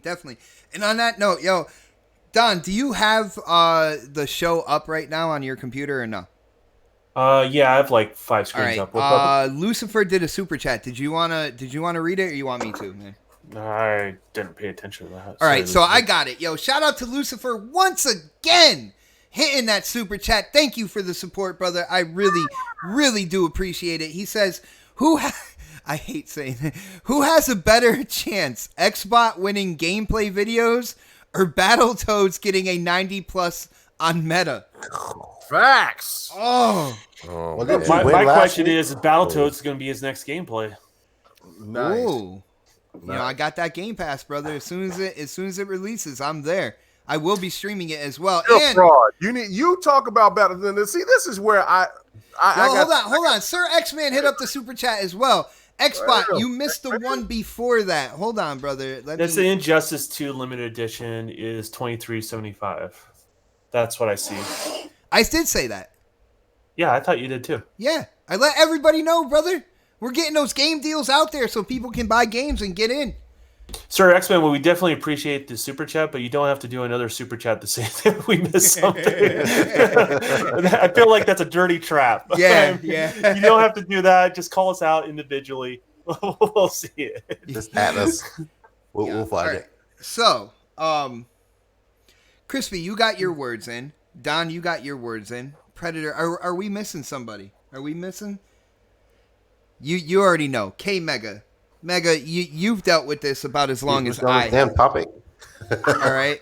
The whole console war thing. People are out there saying that it's healthy. It's like sports and everything like that. I think we've kind of, at least I feel like we tore that down a little bit. People say it's like the whole Super Nintendo, Sega Genesis deal, and I'm like, well, didn't we grow up though?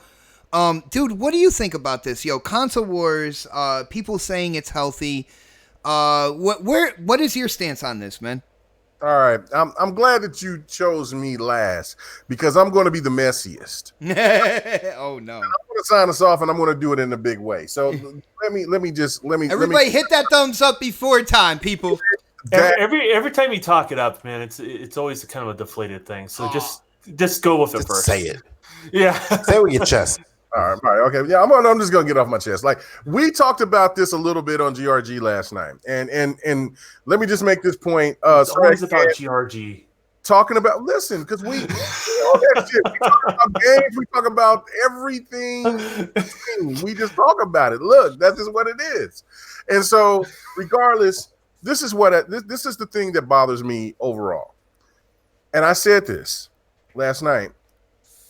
So please go check it out because I'm not going to go into full detail because I went into the reason why I was such a diehard PlayStation fan and what changed me to become an Xbox fan, right? So you go check that GRG and you'll understand that because I told this long story about it. But this is the thing. Everybody has this perception that their opinion is fact or that their opinion should be made as the base of everything else because of wherever somebody's sub count is. That's bullshit. I have every right to tell someone else, doesn't matter if you're a bigger YouTube channel or you're a bigger Instagram got a bigger Instagram following, Facebook, whatever, to tell you, I think you're full of shit. I think you're wrong. Now, I can do that one or two ways. I could be respectful and say, look, I disagree. I can't co-sign that.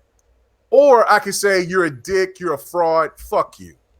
I choose the latter. I don't want to be that type of person to be negative when I know that person may be genuine or at the time thought that they were genuine. What I've come to realize is going into this YouTube space and talking about gaming, that there are so many disingenuous fucking liars in this game. Oh, damn. I'm not going to hold back. I'm not holding back. Sorry. I'm not going to do it. There's a lot of liars, brother. There's a lot of liars and frauds in this fucking business. Yeah. Dude, People don't even realize half of Listen, them, man. people come out here and there's like, Mega, hey man, aren't you worried about getting copyrighted because when you do your intros, you got this music? I don't give a fuck about that. I make money at my job. I do this for a hobby. I love talking about video games. This is my outlet. I thank my future wife for the opportunity for me to let me have this moment. You should thank her with a Nintendo Switch, though, man. I'm just. You know what I'm doing? I'm getting her a TV. See, Don and some other people gave me some other little outlets, so maybe. Oh yeah, I got you Plan B. Thank you, Don. Thank you. There was other people that gave me some outlets that maybe I could get the Switch another way, but I'm gonna get her a TV first, right? The fact that you're not talking about your other means. Anyway,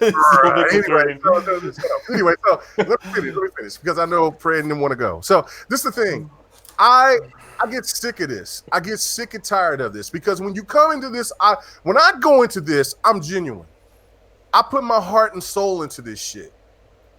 I know where my loyalties lie. I know where I stand. And people that follow me and people that dislike me, they know where I stand. I'm not going to change or bend or do anything. If I fall off the ship and sink with fucking Sea of Thieves, then I'll sink with it. I don't give a fuck. What I care about is gaming as a whole.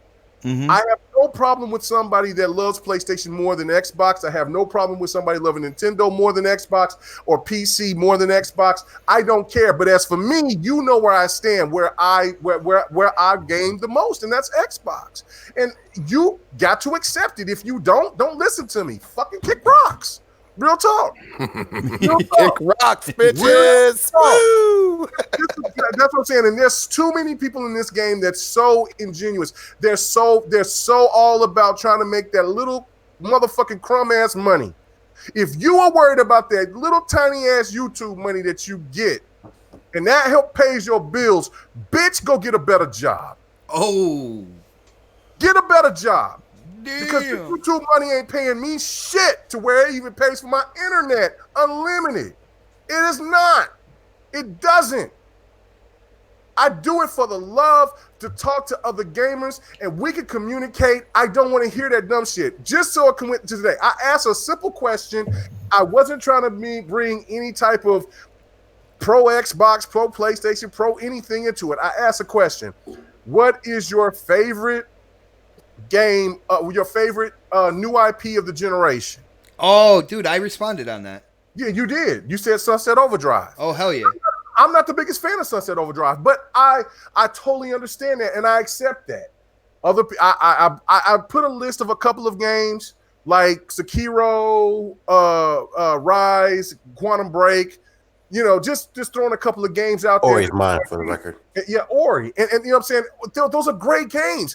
I wanted to hear what the gamers had to say for what they've got a chance to experience because this generation has not been trash. It's actually been fantastic. It's been better than a lot of people have speculated that you hear from YouTubers that have way more subs and way more followers. Dude, it's all the drama that downplays everything, man.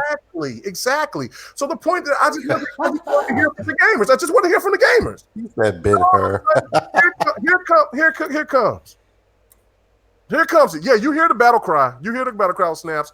I'm like, where are the real gamers at? And all of a sudden, I knew it. It never fails. K-Mega say something. Here comes these bitches come out. What are you talking about? Condom Break. Why would you disrespect a game if you're not a fanboy? Well, it shouldn't be in the same discussion as Horizon Zero Dawn. Well, I'm sorry, dumbass. The game is a new IP, and there's people that like Quantum Break.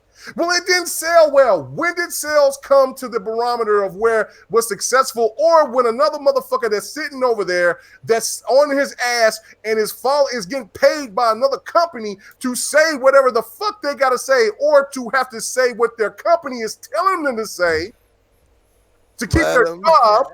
K-Mega, calm down. Calm down, K-Mega. Calm down.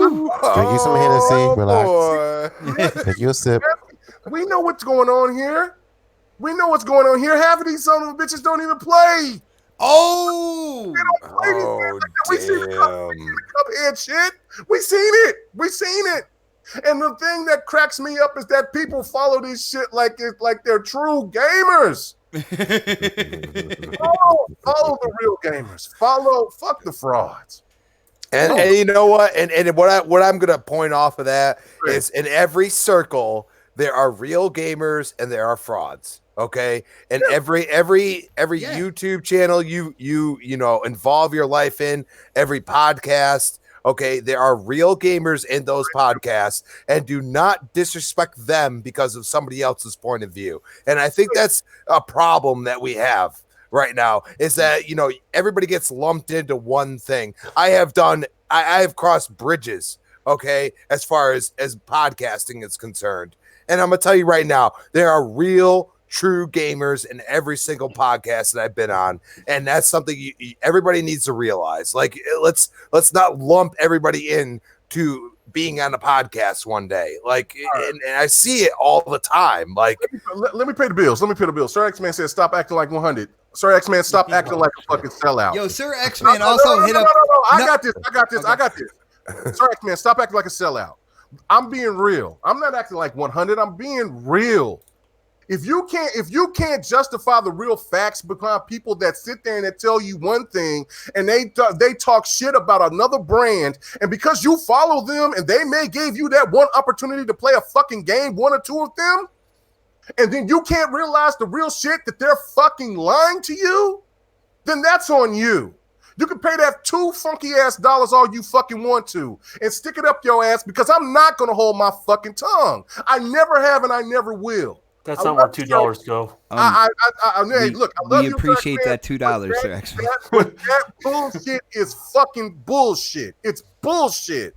I am tired of people making profit over what gaming is supposed to be for all of us. It's supposed to be a joy. It is not supposed to be a burden. We're supposed, and this is what I said on GRG. I'm going to wrap it up real quick right here. I ain't been talking for 30 minutes, Blades. I've been talking for maybe about 10. But I said this. I said, where's my Xbox fan base out there? When we always try to act like we're so kumbaya with everybody, when we all know, when we have talked about the shortcomings of Xbox, just to get a few likes for a few people that will talk shit about you when you say something positive about Xbox. We have addressed how well Sony has done this generation. We have done it until the fucking cows go home. But the fact of it is that they will not relinquish any positives about Xbox whatsoever, because it's not in their DNA. What is wrong with that? If you're a true gamer, you give props to where props are due. That's how we all do it. That's how we've all gamed. And to me, when you have a group of people that will not acknowledge one, Gears 5 is a phenomenal game. It has its bugs. It has this. But you want to sit there and come to me and tell me, oh, well, Days Gone is better than Gears 5. You're a fucking liar. Oh, and damn.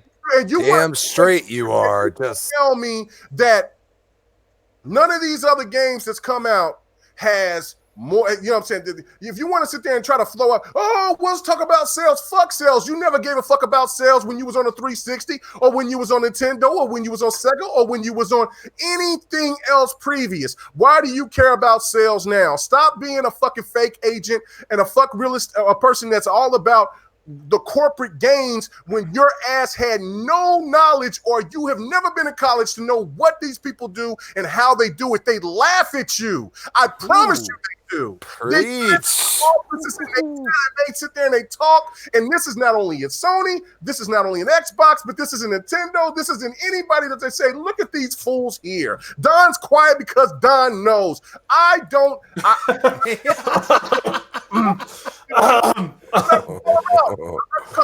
never told me this, but I know this. I know this because I listen to how when I'm at work, and then there's other people that want to talk about what we do and how wrong we do it, but they want their highways done, they want their buildings done, they want this shit done, and we're laughing at these fools because they have no sense of what's going on.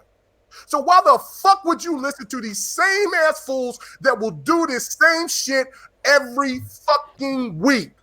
That is on you, the listener. Hey, Megan, we got it. We got it. We got it.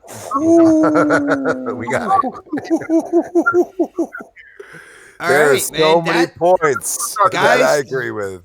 You have just tuned in on an instant classic moment right here with K Mega, and you know, to be honest with you, his passion in being a hardcore gamer, it's what brought me and him together so many years ago on Facebook, man. And he was one of the first people I'm like, you know, I'm starting this new podcast and I need you involved in it. And you can tell just how energized he gets when it comes to, you know, calling out the bullshit that's out there right now. You know, people don't realize how dark, like, the YouTube kind of like environment really is. How many dark alleys are in there. There's people out there that are trying to play like they are the nicest people, and all they care about is the money that they're getting. They will say anything. You don't need to talk about me. Don, you would stream in your sleep if you could, just because like that's a part of your life, brother. It is now, ironically. Yo, huge shout out to Sir X, man. He said that, you know, he told K Mega, you know, I was only joking though. And brother, trust me, I think he knows that. I know we all know that. But I get tired of this point of where, look, if we're Xbox fans, we know the shortcomings of Xbox. We do. But listen, if these other people are not going to acknowledge anything positive that Xbox has been doing, then why the fuck keep listening to them? Why do you work yourself to get your blood pressure high to listen to this rhetoric? It's dumb. I listen to a couple of PlayStation people that I feel that's reputable. I will never listen to these fucking idiots that gets out here and just say dumb shit. Xbox is failing. They're done. Why would I listen to that bullshit? I got other things to do. I can pick up my sticks and play games and talk to people that have some goddamn common sense than listen to that bullshit. And every gamer should be out there to do that. Until that bullshit gets taken away and ratified, then we'll still have this goddamn problem. All right, and again, on that note, I do want to say, Sir X-Man, you are right. I did miss a super chat. Basically, what you were saying in that super chat was when the Hot Wheels expansion came out on Forza Horizon 3, even PlayStation's dudes were saying how much they wanted that on their platform. And basically at the end of that super chat, he was like, facts, all capitals. And dude, I remember that, man. There's been petitions to get games like Sunset Overdrive and Rise over on the PlayStation platform, but nobody would admit that they signed it though. No, there was thousands of signatures, but nobody would say, hey, I signed that. But guys, that's pretty much it for now. We ran about a half hour later than usual. Yo, huge shout out to the chat. Guys, again, if you were entertained tonight, hit that thumbs up button. Let people know where you spent your Saturday night hearing gaming topics and passion when it comes to opinions on these topics. You will find it here every Saturday starting at 7 p.m. Yo, Sir X-Man hitting up the chat one more time, brother. Only listen to you guys, not them Xbox for life. Yo, Sir X-Man is crazy. Like, oh my god, dude, maybe I won't beat you so bad in golf next time. I'm just saying, sir. Don't disrespect Sir X-Man like that. Yeah. We gotta play some. Hey man, we're gonna be playing some games Sunday, man. Hit me up, Sir X-Man. Nice. And on that note, like a 40-year-old with a comb over, we gotta get those plugs in. And I'm gonna start with my gearhead, man. Crispy. I know you stream on Mixer. You got to let people know about your channel there on Mixer. You got to let people know where they can go to talk games with you, brother, because, you know, the Outer Worlds comes out soon, man. You're going to have a different game to talk about, man. Let them know. Absolutely, man. At Crispy Bomb on Twitter. You can also find me on Xbox Live, Crispy Bomb 28. And you can find me on Retro Renegades Tuesday night. This week you're gonna find me Friday night or Friday, and I'm gonna do morning with Breakfast of Boom, and I'm gonna do Crossfire, and then you'll find me on the next podcast. Nice, man. Sounds like a busy week for you, brother.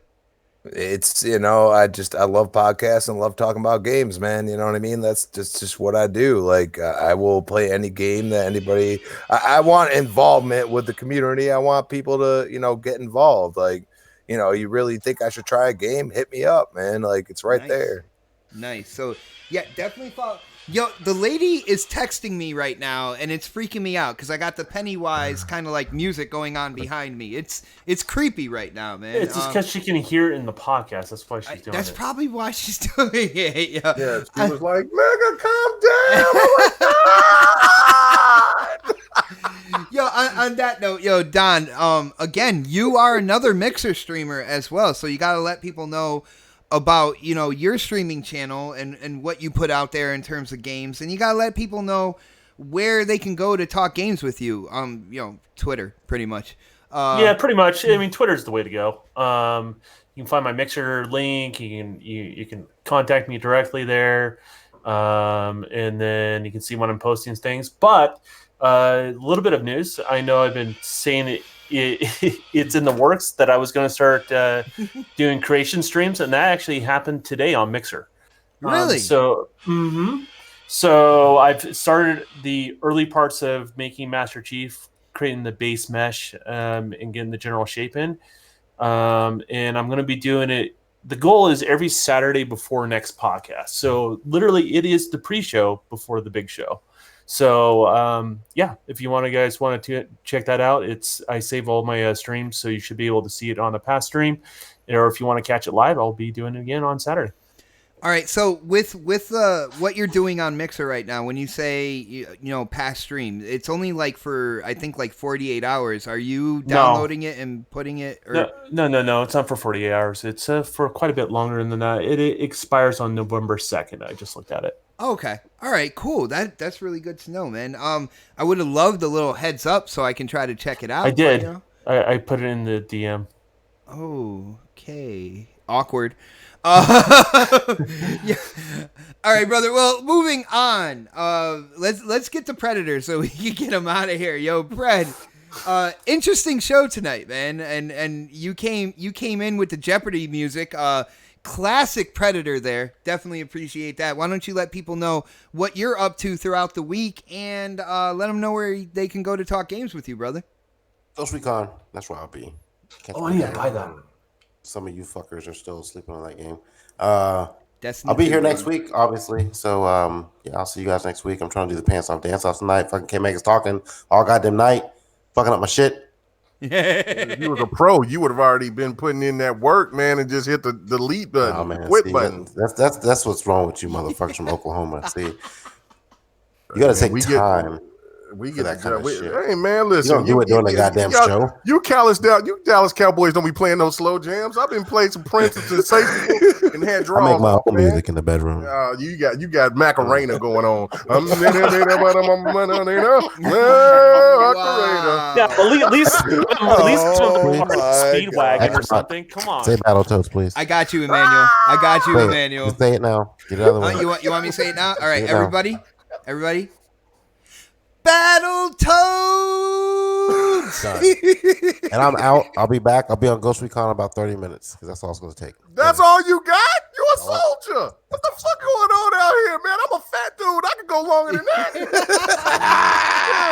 Man, after 5 minutes, you're wasting everybody else's time, dude. You know what you're doing. Get it done quick. Hey, I'm a fat dude, man. I can go longer Guys, than 30 what minutes. other podcast do you know that will quote Macarena? That's all I got to say, man. You're bringing me back to those fucking weddings I went to when in the 90s, bro. Oh, my goodness. Yo, Now I know what I'm gonna make it for Christmas. Oh, no.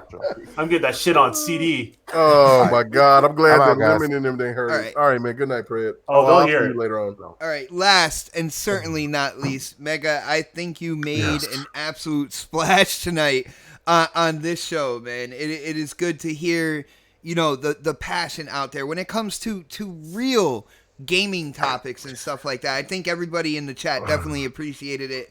Why don't you let them know, you know, of course, your YouTube channel, of course, GRG every Friday. If people aren't tuning in on that yet, I don't know what they're waiting for. It is an over-the-top gaming podcast. Let people know about that and where they could go to talk games, man.